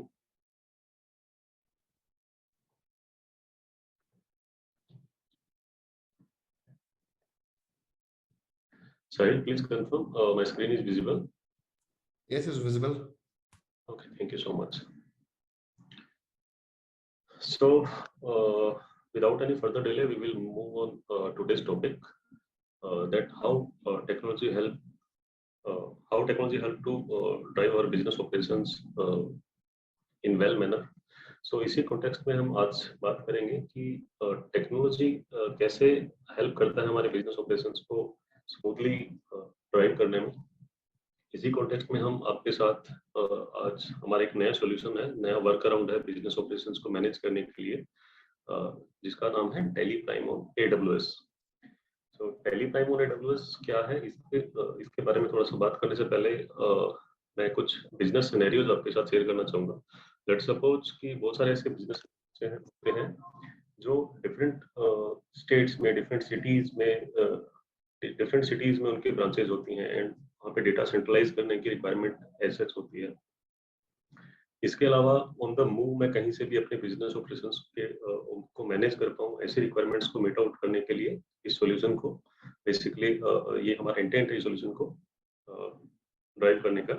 And second thing, अगर हम पिछले 2 साल में देखें during the pandemic, इस particular solution की requirement इतनी ज्यादा थी, वेरियस ऑफ कस्टमर्स से हमें कॉल्स मिले थे कि कैसे हम हमारे बिजनेस ऑपरेशंस को ओवर द क्लाउड शिफ्ट कर सकते हैं, कैसे क्लाउड की मदद से हम हमारे बिजनेस ऑपरेशंस को ड्यूरिंग द कोविड जैसे रिस्ट्रिक्शंस थी कि हम ऑफिसेज ओपन नहीं कर सकते, तो हम कैसे हम घर से मैनेज कर सकते हैं हमारे बिजनेस ऑपरेशंस को। तो ऐसी जो रिक्वायरमेंट्स थी उनको मीट आउट करने के लिए एंड जहाँ पे मल्टीपल सिटीज, मल्टीपल ब्रांचेस का जो बिजनेस कल्चर है, उस रिक्वायरमेंट को मीट आउट करने के लिए हम इस सॉल्यूशन को गो थ्रू करेंगे, विच name is Tally Prime on AWS। सो इसी कॉन्टेक्स्ट में लास्ट 2001 में हमने एक सॉल्यूशन इंट्रोड्यूस किया था जिसका नाम था data synchronisation. So data synchronisation इस फीचर की हेल्प से हम मल्टीपल लोकेशंस पे जहां भी हमारे बिजनेस ऑपरेशंस रन हो रहे हैं, अगर हमें डेटा सेंट्रलाइज करना है तो एक ब्रांच से सेकंड ब्रांच में डेटा कैसे सिंक करें, कैसे डेटा को सेंट्रलाइज करें। तो इस सॉल्यूशन की वजह से हम इस रिक्वायरमेंट को फुलफिल कर पा रहे थे।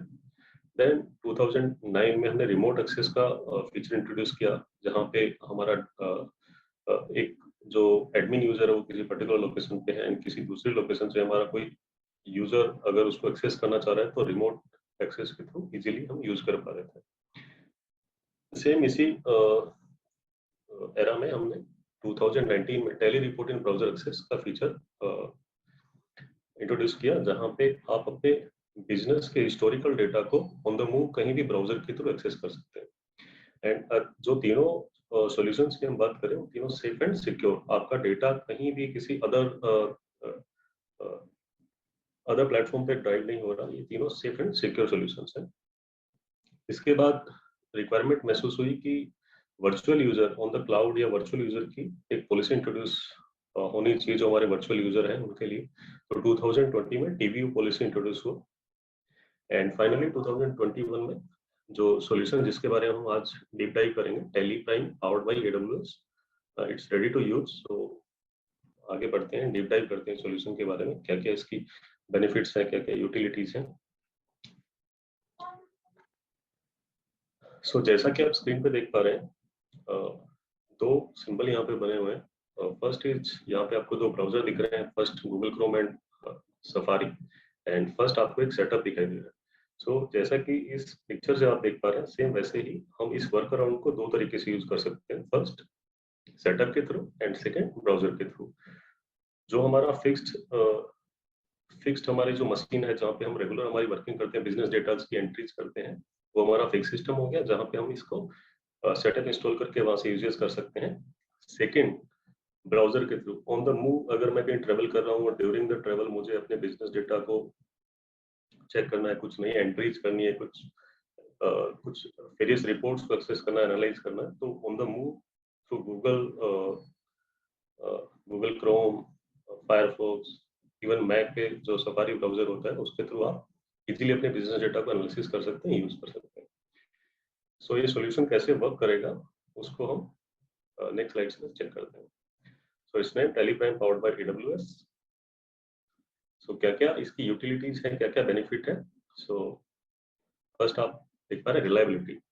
सो मैं एज ए बिजनेस ओनर, मेरी सबसे पहली क्या रिक्वायरमेंट होगी, अपने बिजनेस डेटा को मैं कहीं भी प्लेस कर दूंगा क्या? सो बेसिकली नहीं है, मेरा बिजनेस डेटा ही मेरे बिजनेस की बैकबोन है। तो मेरा बिजनेस का जो डेटा है वो सिक्योर्ड हैंड्स में होना चाहिए। तो यहाँ पे रिलायबिलिटी का जो पार्ट है वो हम फेयरली प्ले कर रहे हैं। दो बड़े बिजनेस जायंट या दो बड़े बिजनेस ग्रुप टैली, जिनकी जो टैली एज ए हमारी कॉम्पिटेंसी है अकाउंटिंग सॉफ्टवेयर्स में, तो जो MSME बिजनेस ओनर्स हैं, तो वहाँ पे हम सबसे एज पे हैं। And second, Amazon web services जो क्लाउड ऑपरेशंस पे एज पे हैं। तो दो बड़े बिजनेस जायंट, दो बड़े बिजनेस ग्रुप का कोलैबोरेटिव सॉल्यूशन है। तो यहाँ पे रिलायबिलिटी से लेके किसी तरह का कोई भी प्रॉब्लम हमें नहीं मिलेगा। Second, everything you need in one place. So इसका एक छोटा सा अगर हम फॉर एग्जांपल समझे, तो मैंने एक सॉल्यूशन लिया जहाँ पे मैं टेली सॉल्यूशन से हमारा अपने बिजनेस का अकाउंटिंग मैनेज करने के लिए मैंने एक प्रोडक्ट परचेज किया, एंड सेकंड उसको क्लाउड पे लेके जाने के लिए मुझे अमेजोन वेब सर्विसेज से मैंने एक क्लाउड स्पेस मैंने वहां से ऑप्ट किया। सो अब ऐसा तो नहीं है कि मुझे टैली से रिलेटेड जो प्रॉब्लम्स है उनके लिए मैं टैली केयर पे कॉल कर रहा हूँ या टैली टीम से बात कर रहा हूँ, जो भी मेरे प्रेफर्ड पार्टनर उनसे कनेक्ट कर रहा हूँ। एंड अगर मुझे अमेजोन वेब सर्विसेज जो क्लाउड ऑपरेशंस में यूज कर रहा हूँ उससे रिलेटेड अगर कोई प्रॉब्लम आ रही है, तो मुझे अलग से अमेजोन के पास ना जाना पड़े या कोई थर्ड पार्टी वेंडर के पास मुझे उन चीजों के लिए नहीं जाना पड़े। सो इस सॉल्यूशन में हमने इस चीज को कवर किया है कि सिंगल पॉइंट ऑफ कनेक्ट में जो भी क्वेरीज हैं टैली से रिलेटेड या क्लाउड सॉल्यूशन से रिलेटेड, वो दोनों आपकी एक ही जगह से फुलफिल होंगे। तो आप डायरेक्टली टैली केयर पे कॉल करके या जो भी आप टैली टीम से आपके साथ कनेक्टेड है उनके साथ बात करके या जो भी आपके प्रेफर्ड पार्टनर आप उनसे इजीली कनेक्ट करके जो भी आपकी रिक्वायरमेंट्स हैं, जो भी आपकी क्वेरीज हैं, उनको फुलफिल कर सकते हैं, उनको क्लोज कर सकते हैं। फ्लेक्सिबिलिटी, सो हर बिजनेस में फ्लेक्सिबिलिटी होती है। किसी पॉइंट ऑफ टाइम पे हमारे पास n नंबर ऑफ यूजर होते हैं, ड्यूरिंग द बिजनेस ग्रोथ के साथ साथ हमारे यूजर्स इंक्रीज भी होते हैं, एंड इन सम सिचुएशंस हो सकता है कि मेरे जो यूजर्स हैं वो डाउन साइड भी आ रहे हो। तो मेरे पास फ्लेक्सिबिलिटी होनी चाहिए कि मैं अपने बिजनेस की नीड के अकॉर्डिंग अपने यूजर्स को अपग्रेड डाउनग्रेड कर सकता हूँ। तो जो सॉल्यूशन जो वर्क अराउंड आपके लिए हमने तैयार किया उसमें आप अपनी इस रिक्वायरमेंट को इजीली फुलफिल कर सकते हैं। एनी पॉइंट ऑफ टाइम जहां आपको फील होता है कि मेरे यूजर्स इंक्रीज होने चाहिए या मेरे को एडिशनल कुछ यूजर्स चाहिए या कुछ जो एडिशनल यूजर है वो प्रॉपर्ली कंज्यूम नहीं कर पा रहे हैं प्रोडक्ट को, तो मेरे यूजर्स हैं वो डाउन साइड होने चाहिए, तो आप उसको इजीली मैनेज कर सकते हैं। प्रोसेसर एग्नोस्टिक, कुछ स्पेसिफिक प्रोसेसर एग्नोस्टिक से मतलब कुछ स्पेसिफिक रिक्वायरमेंट्स नहीं है इस सॉल्यूशन को यूज करने के लिए कि आपकी फला रिक्वायरमेंट है कि आपकी इतनी जीबी रैम होना चाहिए, इतनी जीबी, ये आपका पर्टिकुलर आपको इस तरह की मशीन ड्राइव करनी पड़ेगी i5 i7 या फिर कुछ स्पेसिफिक प्रोसेसर या स्पेसिफिक कुछ सॉफ्टवेयर आपको चाहिए, ऐसा कोई पर्टिकुलर रिक्वायरमेंट नहीं है। आप इजीली अपने रेगुलर पीसी के साथ इसको कनेक्ट कर सकते हैं थ्रू सेटअप और through browser. Economical, so definitely going further हम इसके प्लान्स को समझेंगे एंड इसको हमने बहुत इकोनॉमिकल प्राइस पे हमारे कस्टमर्स को, हमारे जो एग्जिस्टिंग कस्टमर्स हैं उनके लिए बहुत ही इकोनॉमिकल प्राइस पे इस सॉल्यूशन को हमने शेयर किया। So solution made for you. So what to expect from this solution? So as a business owner, मेरी क्या एक्सपेक्टेशन हो सकती है? मैं कोई सॉल्यूशन ऑप्ट कर रहा हूँ as a cloud solution, so हम कुछ जो एक्सपेक्टेशन है उनको जज करेंगे। So a private virtual machine with computers for each customer, so मेरे जितने भी कस्टमर्स हैं उनके लिए एक इंडिविजुअल वर्चुअल मशीन एलोकेट होगा इसमें। सो एज ए कस्टमर मेरी रिक्वायरमेंट एक समझ आती है कि मेरा जो डेटा है, मेरा जो बिजनेस डेटा है वो किसी पर्टिकुलर स्टेक पे नहीं होना चाहिए, थ्रेट नहीं होना चाहिए मेरे बिजनेस डेटा को।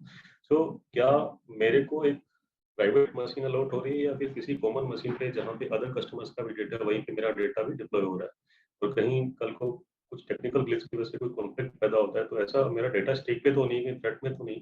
सो डेफिनेटली यहाँ पे हम कस्टमर को इंडिविजुअल वर्चुअल मशीन एलोकेट करेंगे जहाँ पे इस तरह की किसी तरह, जहाँ पे सिक्योरिटी पर्पज को लेके कहीं कोई कॉम्प्रोमाइज नहीं है। Easy movement from on premise to online, so going further हम इस सॉल्यूशन को वॉक थ्रू करेंगे जहाँ पे आप देख पाएंगे कि बहुत ही इजी है, सिंपल है एंड बड़ा ही स्मूथ प्रोसेस है on premise to online move होने के लिए।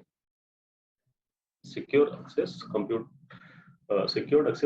Using tele authentication and secure pin. So जो मेरा बिजनेस डेटा है क्या वो सिक्योर्ड है, सिक्योरिटी को लेके किसी तरह का कोई थ्रेट तो मुझे नहीं सामने आ रहा। सो डेफिनेटली यहाँ पे हमने एक additional security point of view को ध्यान में रखते हुए एडिशनल एक सिक्योर पिन इंट्रोड्यूस किया है।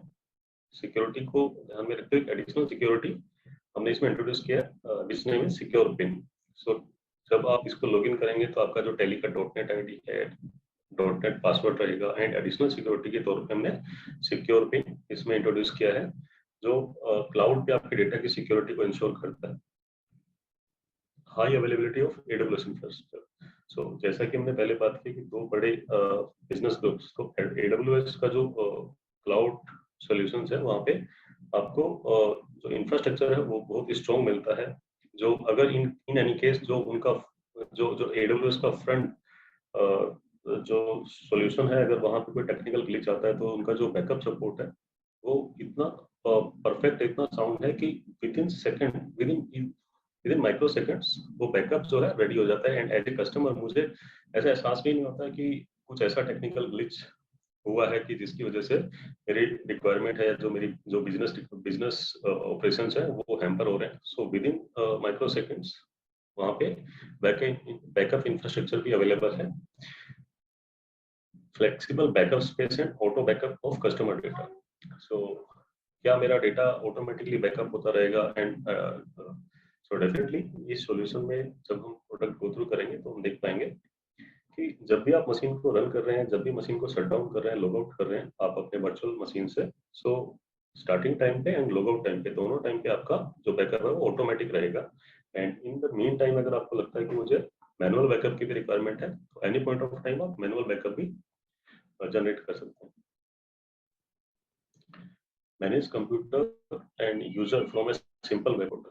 सो एक सिंपल वेब पोर्टल से हम हमारे यूजर्स को मैनेज कर सकते हैं। जो मेरे यूजर्स हैं, लेट्स सपोज कितने यूजर्स मेरे एक्टिव होने चाहिए, कितने यूजर मेरे इनएक्टिव होने चाहिए, किस यूजर को क्या राइट्स मुझे देने हैं, एडमिन यूजर कौन रहेगा, स्टैंडर्ड यूजर कौन रहेगा, तो ये सारी जो रिक्वायरमेंट्स हैं इनको हम सिंपल वेब पोर्टल से मैनेज कर सकते हैं।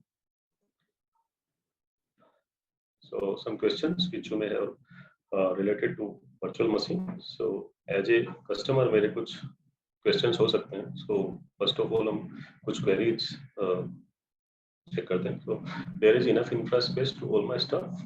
So हम cloud operations की बात कर रहे हैं, cloud operations पे हमारे business operations को shift कर रहे हैं, तो ऐसा तो नहीं है कि मेरे जो users हैं उनको enough space मिलेगा। जो मेरा ऑटो बैकअप की आप बात कर रहे हैं, तो ऑटो बैकअप मेरा इजीली वहाँ पे रेज होता रहेगा, जनरेट होता रहेगा। ऐसा तो नहीं कि पुराना बैकअप मेरा रेज हो रहा है, नया बैकअप जनरेट हो रहा है, पुराना बैकअप जो है वो उसी को रीराइट कर रहा है, तो ऐसा नहीं है। यहाँ पे यूजर वाइज जो भी प्लान हम ऑप्ट करेंगे उसके अकॉर्डिंग इनफ स्पेस वहाँ पे अवेलेबल रहेगा आपके बिजनेस ऑपरेशंस को मैनेज करने के लिए। So is the access to virtual system secure? So definitely ये लिनक्स बेस्ड ऑपरेटिंग सिस्टम हमने इसमें यूज किया है, जहाँ पे अगर हम बात करें थ्रेड्स की तो वो बहुत ही मिनिमल होते हैं। एंड जो आपको एक वर्चुअल मशीन एलोकेट की जाती है वो इंडिविजुअल वर्चुअल मशीन होती है, उसमें किसी और कस्टमर्स का डेटा शेयरिंग नहीं होता। और कस्टमर एक नया उनके रिक्वायरमेंट के हिसाब से नया वर्चुअल मशीन एलोकेट होता है, तो सिक्योरिटी को लेके किसी भी तरह का कोई कॉम्प्रोमाइज हमने ना ही किसी पुरानी रिलीज में या ना ही जो हमारा एग्जिस्टिंग प्रोडक्ट है टेली टाइम वहां पे आपको देखने को मिलेगा। एंड गोइंग फर्दर जो भी हमारे न्यू इन्वेस्टमेंट्स होंगे, जो नए सॉल्यूशंस आएंगे, वहां पे भी सिक्योरिटी को लेके ऐसे हमने हमेशा ही सिक्योरिटी को सबसे टॉप पे रखा है, एज पे रखा है, ताकि हमारे कस्टमर्स का डेटा गलत हाथों में ना जाए। एंड एज ए कस्टमर मेरा भी एक बिजनेस के प्रति दायित्व है कि मैं अपने बिजनेस डेटा को जितना हो सकता है सिक्योर हैंड्स में रखूं।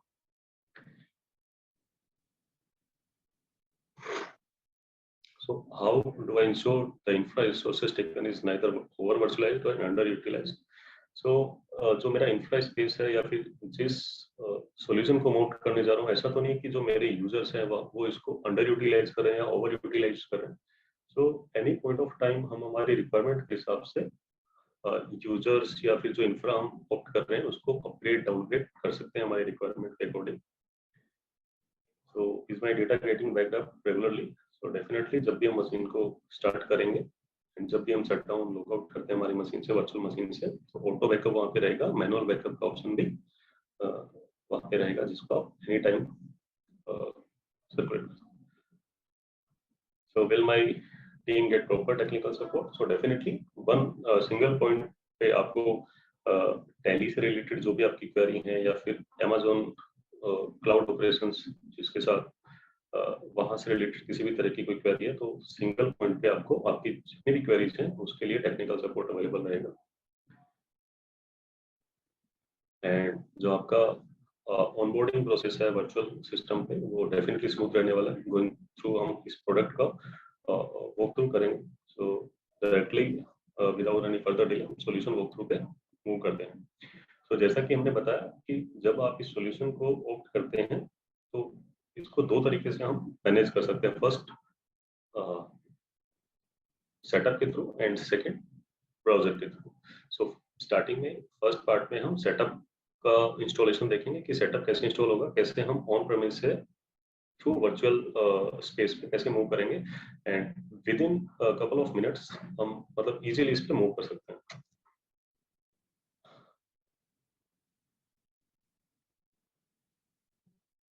सो फर्स्ट ऑफ ऑल जब भी आप ऐसी रिक्वायरमेंट्स हैं तो सबसे पहले इसके लिए हमें हमारा जो भी प्रेफर्ड पार्टनर है या जिस भी टैली टीम मेंबर के साथ हम एंगेज हैं उनके साथ हमारी रिक्वायरमेंट को शेयर करना है।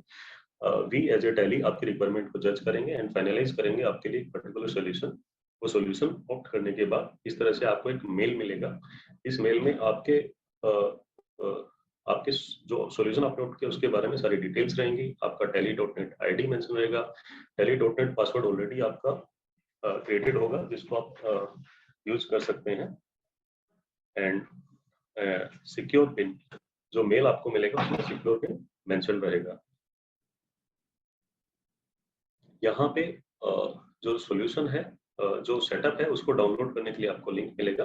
जैसा कि हम देख पा रहे हैं, download setup file from here. So once I click on this particular link,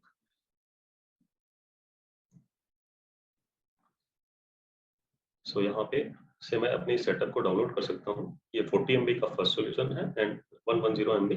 तो फुल इंस्टॉलर हमें यहाँ पे डाउनलोड करना है। Once I click on full installer, then इस तरह से एक सेटअप exe फाइल आपके सिस्टम पे डाउनलोड हो जाएगी। सो ऑलरेडी मेरे सिस्टम में डाउनलोड है, तो हम डायरेक्ट प्रोडक्ट पोर्टल पे चलते हैं। सो ये जो सेटअप का गेटवे रहेगा, स्टार्टिंग स्क्रीन इस तरह से आपके सामने विजिबल होगा। इसमें सबसे पहले आपको अपना .NET आईडी इन करना है। .NET आईडी के बाद आपका जो .NET पासवर्ड रहेगा वो एंटर करना है। देन जो सिक्योर पिन रहेगा,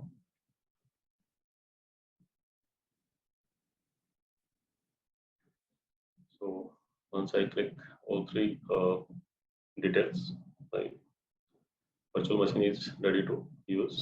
So connect now.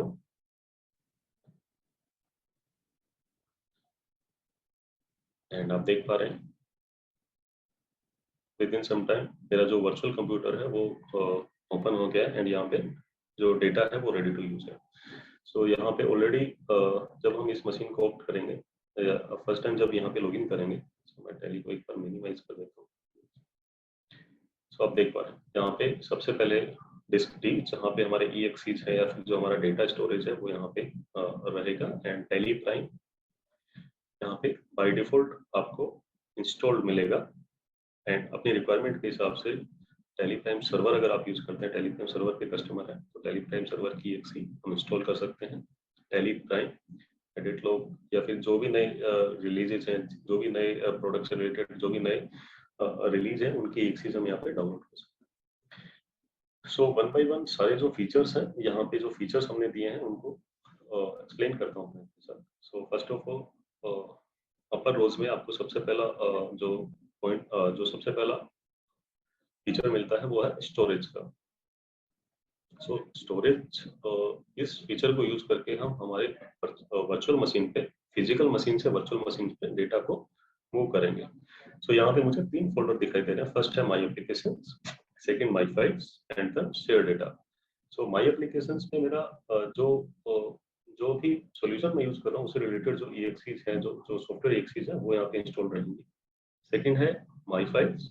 My files में वो डेटा मेरा स्टोर रहेगा जो मैं सिर्फ पर्टिकुलर अपने एज ए सपोज मुझे अपने यूज के लिए रखना है, मुझे अपने जो को यूजर्स हैं उनके साथ शेयर नहीं करना है, तो वो डेटा मैं माई फाइल्स फोल्डर में रखूंगा। एंड थर्ड है शेयर डेटा। शेयर डेटा जहाँ पे अगर मैं मल्टीपल यूजर एनवायरनमेंट में काम कर रहा हूँ तो शेयर डेटा फोल्डर में मैं वो डेटा पेस्ट करूंगा जो मुझे अपने यूजर्स के साथ, जो कोई यूजर्स हैं उनके साथ शेयर करना है। सो मैं यहाँ पे माई फाइल्स में कुछ डेटा ऐड करके यहाँ पे देखते हैं। सो फर्स्ट फोल्डर, मैं यहाँ पे एक फोल्डर क्रिएट कर लेता हूँ, या बाय डिफॉल्ट किसी एग्जिस्टिंग फोल्डर में भी आप डेटा शेयर कर सकते हैं। सो ताकि इसके नाम से फोल्डर यहाँ पे क्रिएट कर,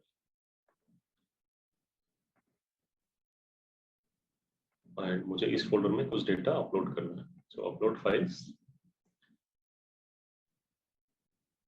मल्टीपल कंपनीज हैं जो जिप फोल्डर में यहाँ पे आप देख पा रहे हैं। तो जब भी हम किसी टैली फोल्डर को या किसी भी डेटा को हम फिजिकल मशीन से वर्चुअल मशीन पे मूव करते हैं तो एक फोल्डर में मल्टीपल डेटा फाइल्स होती हैं। तो सबसे पहले हम उस फोल्डर को जिप फॉर्म में कन्वर्ट करेंगे एंड जिप करने के बाद उस डेटा को ऐड करेंगे। तो जैसे मैंने यहाँ पे ऐड करने के लिए कमांड दिया तो आप देख रहे हैं नोटिफिकेशन में एक नोटिफिकेशन मुझे मिला है एंड इट सेज के यहाँ पे डेटा मेरा ऑलरेडी ऐड हो गया है इस कमांड को प्रेस करने से।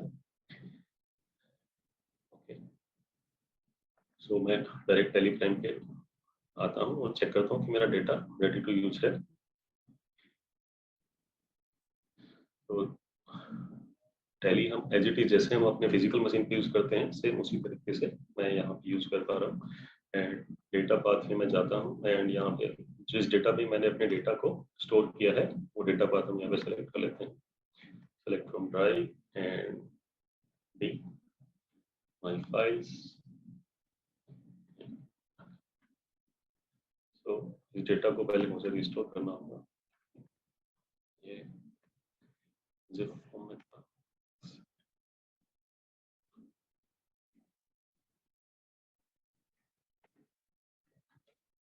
1 second.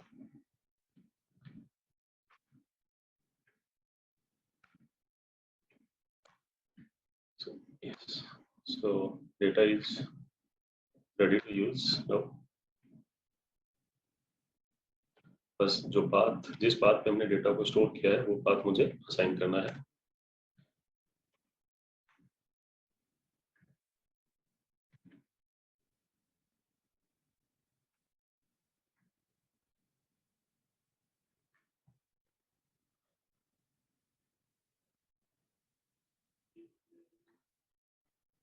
One second.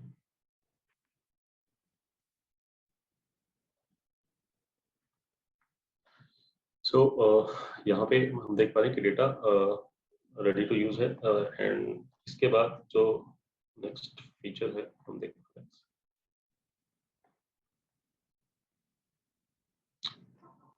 यहाँ पे डिस्प्ले रेजोल्यूशन में हम रिक्वायरमेंट के हिसाब से जिस भी रेजोल्यूशन को ऑप्ट करना चाहते हैं उस रेजोल्यूशन को यहाँ से ऑप्ट कर सकते हैं। एंड स्ट्रीमिंग मोड में हम देख पा रहे हैं यहाँ पे best responsive and best quality दोनों ऑप्शंस हमें यहाँ पे मिलेंगे। सो बेस्ट रिस्पॉन्सिव में अगर थोड़ा इंटरनेट का लैग है कहीं कुछ इश्यू अगर हो रहा है तो आप बेस्ट रिस्पॉन्सिव पे क्लिक कर सकते हैं या फिर बेस्ट क्वालिटी पे आप चेक करना चाहते हैं तो दोनों को ही ऑप्ट कर सकते हैं। थर्ड ऑप्शन यहाँ पे आप स्क्रीन को जूम इन जूम आउट कर सकते हैं once you press in zoom in button and जैसे आप एस्केप बटन को करेंगे तो आप स्क्रीन जो है जूम आउट हो जाएगी। एंड यहाँ पे आपको देखने को मिलता है कि अबाउट डीसीवी कि आपका कौन सा प्लान है उसका वर्जन कौन सा है आपके प्लान के बारे में जो डिटेल्स हैं वो आपको यहाँ पे देखने को मिलेंगे। यहाँ से मैं अपनी जो वर्चुअल मशीन है उसको डिस्कनेक्ट कर सकता हूँ। अगर हम मल्टी यूजर एनवायरनमेंट में काम करते हैं और मैं यहाँ से डिस्कनेक्ट करता हूँ तो जो भी यूजर यहाँ से डिस्कनेक्ट करता है वो उस वर्चुअल मशीन से डिस्कनेक्ट हो जाएगा। एंड बॉटम साइड कौन कौन से ऐसे ऑप्शंस हैं। सो बॉटम साइड पे हम देख पा रहे हैं यहाँ पे एक्सेसरीज जहाँ पे हमें calculator, image viewer, mouse pad, screenshot, screen recording ये सारे फीचर्स मिलते हैं। इंटरनेट वर्चुअल मशीन में ऑलरेडी हम यहाँ पे फायरफॉक्स ब्राउजर हमने इंट्रोड्यूस किया है तो अगर आप यहीं से अपनी जीएसटी रिटर्न्स या कंप्लायंस से रिलेटेड किसी भी तरह की कोई भी आपकी रिक्वायरमेंट को मीट आउट करना चाहते हैं थ्रू ब्राउजर तो आप इजीली यहाँ पे ब्राउजर यूज कर सकते हैं। ऑफिस यूज करने के लिए हमें यहाँ पे लिब्रे ऑफिस मिलेगा। लिब्रे ऑफिस कैसे वर्क करेगा वो हम देखते हैं। तो लेट्स सपोज किसी भी कंपनी को मैं यहाँ पे ओपन कर लेता हूँ।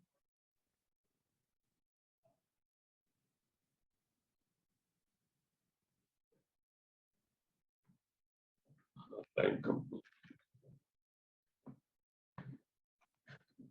सो डेटा माइग्रेट हो गया है। अब मैं कैसे ऑफिस यूज करूंगा लिब्रे ऑफिस। सो उसके लिए लेट्स सपोज हम किसी भी रिपोर्ट को ओपन कर लेते हैं। सो अभी मैंने profit and loss report open किया है एंड मैं इसको एक्सपोर्ट करता हूँ और एक्सपोर्ट करके यहाँ पे फाइल फॉर्मेट में लेट्स सपोज एक्सेल रखता हूँ एंड सेंड ऑन।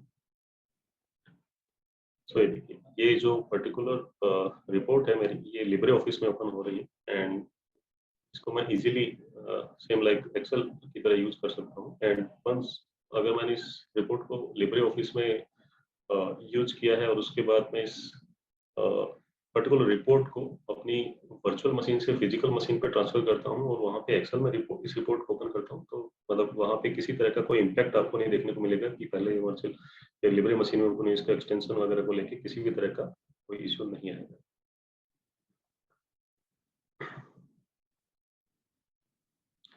सेम अगर आप किसी रिपोर्ट को यहाँ पे प्रिंट करना चाहते हैं, सपोज मैं एक रिपोर्ट प्रिंट करने की कोशिश, मैंने यहाँ पे प्रिंट कमांड प्रेस किया, तो जो भी प्रिंटर आपके सिस्टम पे इंस्टॉल्ड है, लेट सपोज आप ब्राउजर से यूज कर रहे हैं और किसी अदर नेटवर्क पे हैं जहाँ पे जो आप अपने ऑफिस पे नहीं है, और उस पर्टिकुलर मशीन पे जो भी प्रिंटर इंस्टॉल होगा, तो वर्चुअल मशीन उस प्रिंटर को कैच करेगा एंड आप वहीं से अपने प्रिंट की कमांड देके जो भी प्रिंटर रेडी टू अवेलेबल होगा वहां से आप अपने प्रिंट कमांड को इनिशिएट कर सकते हैं।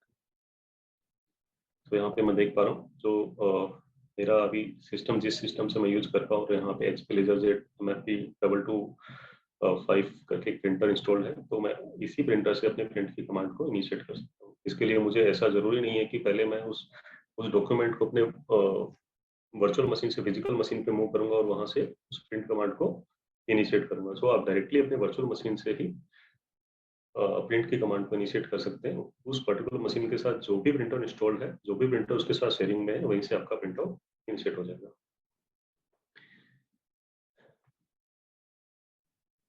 सो इंफॉर्मेशन यहाँ पे system information and virtual machine का जो यूजेज है वो कितना आप यूज कर पा रहे हैं, कितने यूज आपने किया है।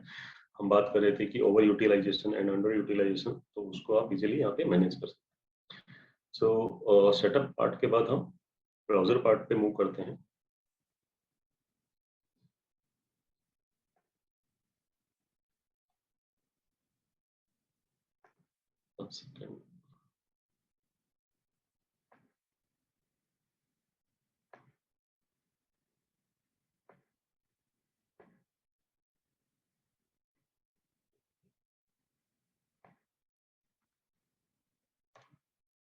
ओके, सो मैं इसको यहाँ से डिस्कनेक्ट कर देता हूँ एंड यहाँ से मैं लॉग आउट कर देता हूँ। सो अभी मैंने अपने सब सेटअप था, सेटअप से मैं लॉग आउट हो चुका हूँ एंड जो सेकंड प्रोडक्ट वॉक थ्रू है जिसमें हम हमारे ब्राउजर पे मूव करेंगे एंड ब्राउजर पे हमने बात किया self service portal. So self service portal क्या है, कैसे वर्क करता है, कैसे हम हमारे यूजर्स को मैनेज कर पाएंगे, कैसे उनको एक्टिव इनएक्टिव या फिर नए यूजर्स को क्रिएट करना है, ये सारी जो रिक्वायरमेंट है उनको कैसे मीट आउट करेंगे। तो फर्स्ट ऑफ ऑल मैं लॉग इन करता हूँ ब्राउजर पे।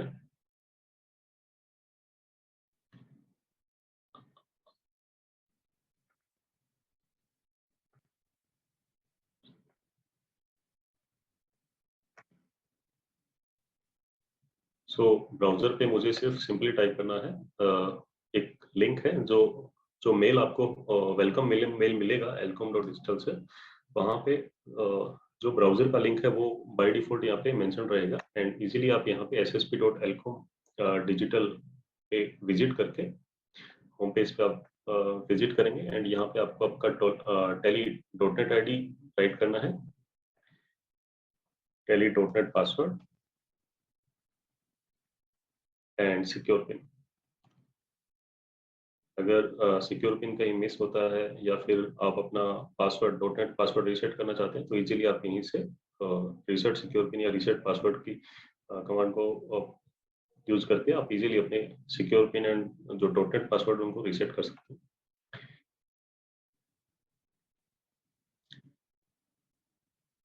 तो जैसे ही मेरा वेब पोर्टल लॉगिन होता है, यहाँ पे जो मेरा क्लाउड लाइसेंस है, जो क्लाउड का जो सॉल्यूशन मैंने ऑप्ट किया उससे रिलेटेड जो रिक्वायरमेंट्स हैं वो यहाँ पे विजिबल है। सो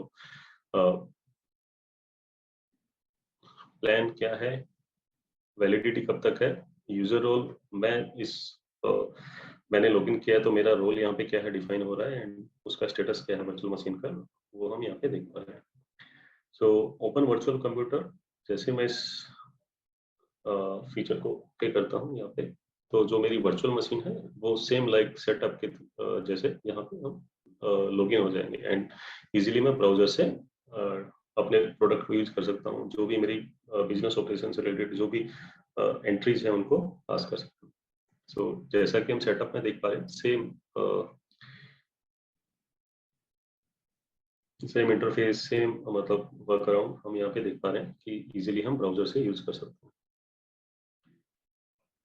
एंड अदर जो सेल्फ सर्विस पोर्टल के बारे में हम बात कर रहे थे, सो यहाँ पे सबसे पहले रीस्टार्ट का बटन है, शट डाउन, लेट्स सपोज कि हमने वर्चुअल मशीन ओपन किया एंड किसी भी वजह से मैं अपनी मशीन को रीस्टार्ट करना चाहता हूँ, तो डेफिनेटली आप यहाँ से कमांड देके वर्चुअल मशीन को रीस्टार्ट कर सकते हैं, शट डाउन कर सकते हैं। मैनेज यूजर्स पार्ट में हम देखेंगे कि कैसे हम हमारे यूजर्स को मैनेज करेंगे। सो जितने भी वर्चुअल मशीन का प्लान हम ऑप्ट करते हैं उतने एक्टिव यूजर हम सेम टाइम पे एक्टिव रख सकते हैं। बट इन एनी केस कि हमें नए यूजर की रिक्वायरमेंट है, लेट्स सपोज मेरे बिजनेस ऑपरेशंस में जो मेरे ऑडिटर हैं, जो मेरे अकाउंट्स टीम है, वो पार्ट टाइम अकाउंटेंट है, तो मुझे किसी स्पेसिफिक टाइम पे उनको एक्सेस देना होता है, तो मैं उनको किसी पर्टिकुलर टाइम पे इनएक्टिव मोड में ऐड कर सकता हूँ। इजीली हम यहाँ पे यूजर्स बना सकते हैं। तो लेट्स सपोज मैं एक यूजर क्रिएट करता हूँ यहाँ पे,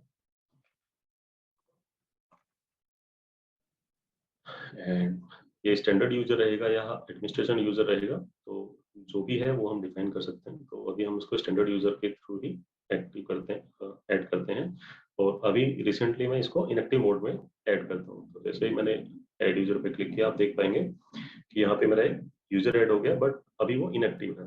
किसी भी पर्टिकुलर टाइम में मुझे इस यूजर को एक्टिव करना है, तो मुझे अपने सेल्फ सर्विस पोर्टल पे आना है, मैनेज यूजर्स, इस पर्टिकुलर ऑप्शंस पे विजिट करके मैं अपने यूजर्स को एक्टिव इनएक्टिव कर सकता हूँ। सो यहाँ पे मल्टीपल यूजर्स हैं, तो किसी भी यूजर को हमें एक्टिव इनएक्टिव करना है, सो यहाँ पे राइट क्लिक करेंगे, एडिट। अगर यहाँ पे एक्टिव की जगह इनएक्टिव करना है तो डेफिनेटली आप सेम टाइम पे एक्टिव कर सकते, इनएक्टिव कर सकते हैं। और अगर आप डिलीट करना चाहते हैं किसी पर्टिकुलर यूजर को, तो सेम पॉइंट ऑफ टाइम आप डिलीट कर सकते हैं। सो नेक्स्ट फीचर पे मूव करते हैं, अपडेट टैली प्राइम। यहाँ पे जो भी हमारी टैली से रिलेटेड नई अपडेट, नई रिलीजेस होंगी, उनको आप यहाँ से डाउनलोड कर सकते हैं, यूज कर सकते हैं। फिजिकल मशीन पे जो हमारा लैन वर्क अराउंड है, वहां पे अगर हमें अपनी नई रिलीज को अपडेट करना है, तो जितने भी सिस्टम्स है, हर सिस्टम पे हमें टैली प्राइम को अपडेट करना रहता है। बट इन वर्चुअल क्लाउड पे अगर आपने एक सिस्टम पे अपने रिलीज को अपडेट कर दिया, तो जितने भी हमारे यूजर्स हैं सबके यहाँ पे रिलीज अपडेट हो जाएगा। तो एक बहुत बड़ा बेनिफिट है। मैनेज बैकअप, हम बात कर रहे थे कि ऑटोमेटिक बैकअप रहेगा जब भी आप मशीन को स्टार्ट करेंगे, जब भी आप मशीन को शट डाउन करेंगे। सो आप देख पा रहे हैं यहाँ पे, जब भी हम इस मशीन को स्टार्ट करेंगे या रीस्टार्ट करेंगे, सेम टाइम पे यहाँ पे बैकअप जनरेट होता रहेगा। एंड बैकअप नाउ पे क्लिक करके हम यहाँ पे जो मैनुअल बैकअप है वो भी जनरेट कर सकते हैं। सो जो भी मेरे वर्चुअल कंप्यूटर पे जितना भी डेटा है, जिस भी फोल्डर में, उन सभी का बैकअप जनरेट हो जाएगा यहाँ।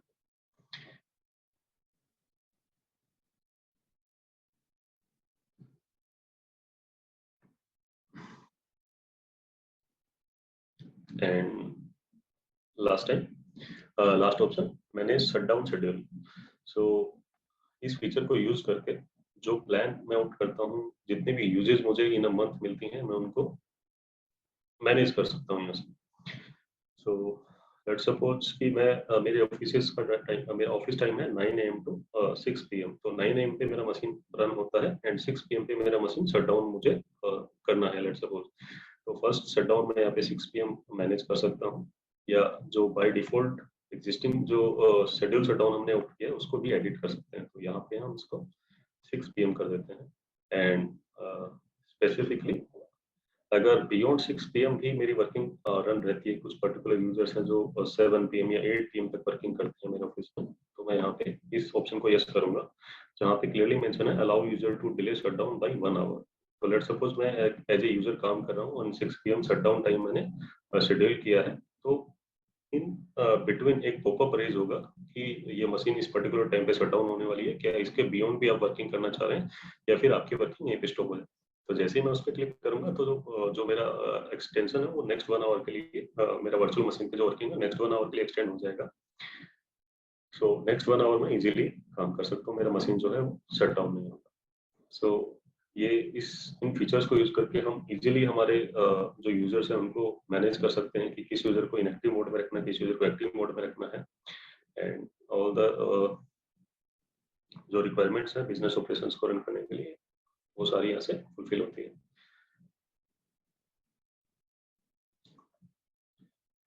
And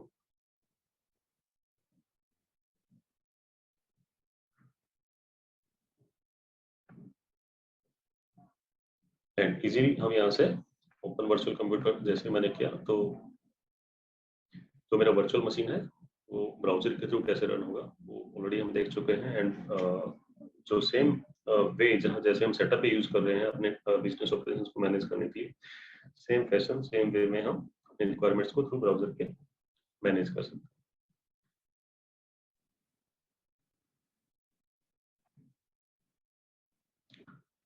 so product walk through हमने अभी जस्ट कंप्लीट किया। सो नेक्स्ट पीपीटी में कुछ स्लाइड्स को गो थ्रू करते हैं। सो इसको यूज करने के लिए सो ऑलरेडी इन स्लाइड्स को हम प्रोडक्ट वॉक थ्रू में डीप डाइव कर चुके हैं इस सॉल्यूशन के बारे में। सो कुछ वर्किंग एनवायरनमेंट्स हैं। So login and start time. So once first जो यूजर रहेगा जो मेरा इस मशीन को लॉगिन करेगा वहाँ पे it will take approx 5 minutes, क्योंकि जो आपका जो इंडिविजुअल वर्चुअल मशीन है वहाँ पे ऑटो बैकअप जनरेट होता है एंड वो मशीन रेडी टू यूज होती है। तो उसमें first time higher side 5 minute हमने यहाँ पे मेंशन किया, बट 2 to 3 मिनट्स हो सकता है आपको वेट करना पड़े फर्स्ट यूजर को। और ऐसा नहीं कि एडमिन यूजर से ही यूज करना, आपका कोई भी को यूजर भी इसको मशीन को स्टार्ट कर सकता है। एंड जो ऑटोमेटिक शटडाउन, जो शेड्यूल शटडाउन के साथ एक शटडाउन आपका ऑटोमेटिक बाय डिफॉल्ट रहेगा जो 9 PM पे रहेगा। एंड जब भी शटडाउन होगा मशीन उससे प्रियर 15 मिनट्स पहले आपको एक पॉपअप रेज होगा कि इस पर्टिकुलर टाइम पे आपका मशीन शटडाउन होगा। सो उससे पहले आपकी जो भी पेंडिंग रिक्वायरमेंट्स है, जो पेंडिंग वर्किंग्स है, आप उनको कंप्लीट कर लीजिए। सो एक पॉपअप आपको यहाँ पे देखने को मिलेगा। इस तरह से ये पॉपअप राइज होगा, computer will shut down at 12:30 AM। So prerequisite क्या है इस सॉल्यूशन को ऑप्ट करने के लिए? सो टेली प्राइम 2.0 और हायर आर सपोर्टेड। सो जो टेली प्राइम का रिलीज है 2.0 और उससे लेटेस्ट रिलीज 2.1 अगर आप यूज कर रहे हैं तो आप इस सॉल्यूशन को ऑप्ट कर सकते हैं। एंड कस्टमाइजेशन सपोर्ट में हम बात करें, TDL TCP customisation are supported, but जो थर्ड पार्टी एक्सीज हैं, DLLS है, ये अभी इस पे सपोर्टेड नहीं है। एंड किसी भी ब्राउजर के थ्रू हम इस सॉल्यूशन को यूज कर सकते हैं, चाहे वो मैक यूजर्स के लिए सफारी ब्राउजर है, चाहे वो विंडोज यूजर के लिए गूगल क्रोम है, फायरफॉक्स है, इंटरनेट एक्सप्लोरर है, एज है, आप कहीं से भी इसको यूज कर सकते हैं। प्रोविजनिंग कैसे रहेगा? सबसे पहले इस सॉल्यूशन को ऑप्ट करने के लिए आपको अपने प्रेफर्ड पार्टनर्स को रीच करना है। आपके प्रेफर्ड पार्टनर आपकी रिक्वायरमेंट के अकॉर्डिंग आपका जो प्लान आपको सजेस्ट करेंगे, एंड उस प्लान पे जब आप ओके करते हैं तो वो आपके पार्टनर कस्टमर पोर्टल से एक रिक्वेस्ट रेज होगा कि ये वर्चुअल मशीन हम ऑप्ट करना चाहते हैं। देन पार्टनर उस पे आगे उसको प्रोक्योरमेंट के लिए आपको हेल्प करेगा। एंड जैसे ही आपका प्रोडक्ट ये सॉल्यूशन का प्रोक्योरमेंट होता है तो आपके पास एक वेलकम मेल होगा telcom.com से। यहाँ पे जो सॉल्यूशन होम पेज है, यहाँ पे आप देख पा रहे हैं कि कैसे किस पर्टिकुलर लिंक से आप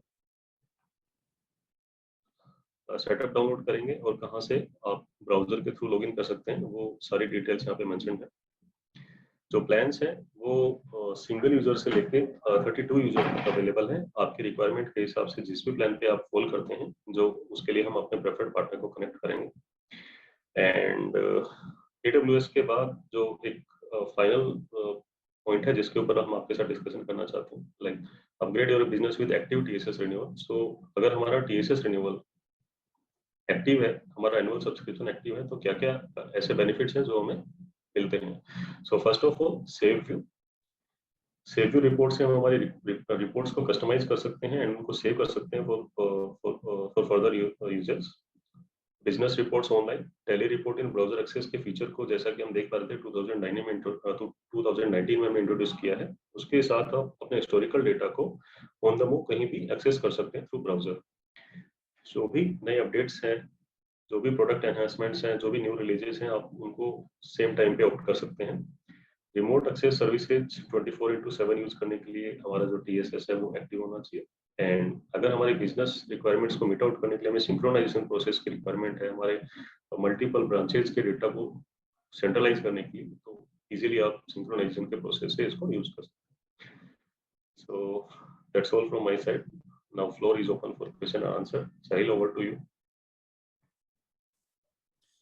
Thank you, Rakesh, for covering the TP on AWS so deep. I think it was a wonderful session.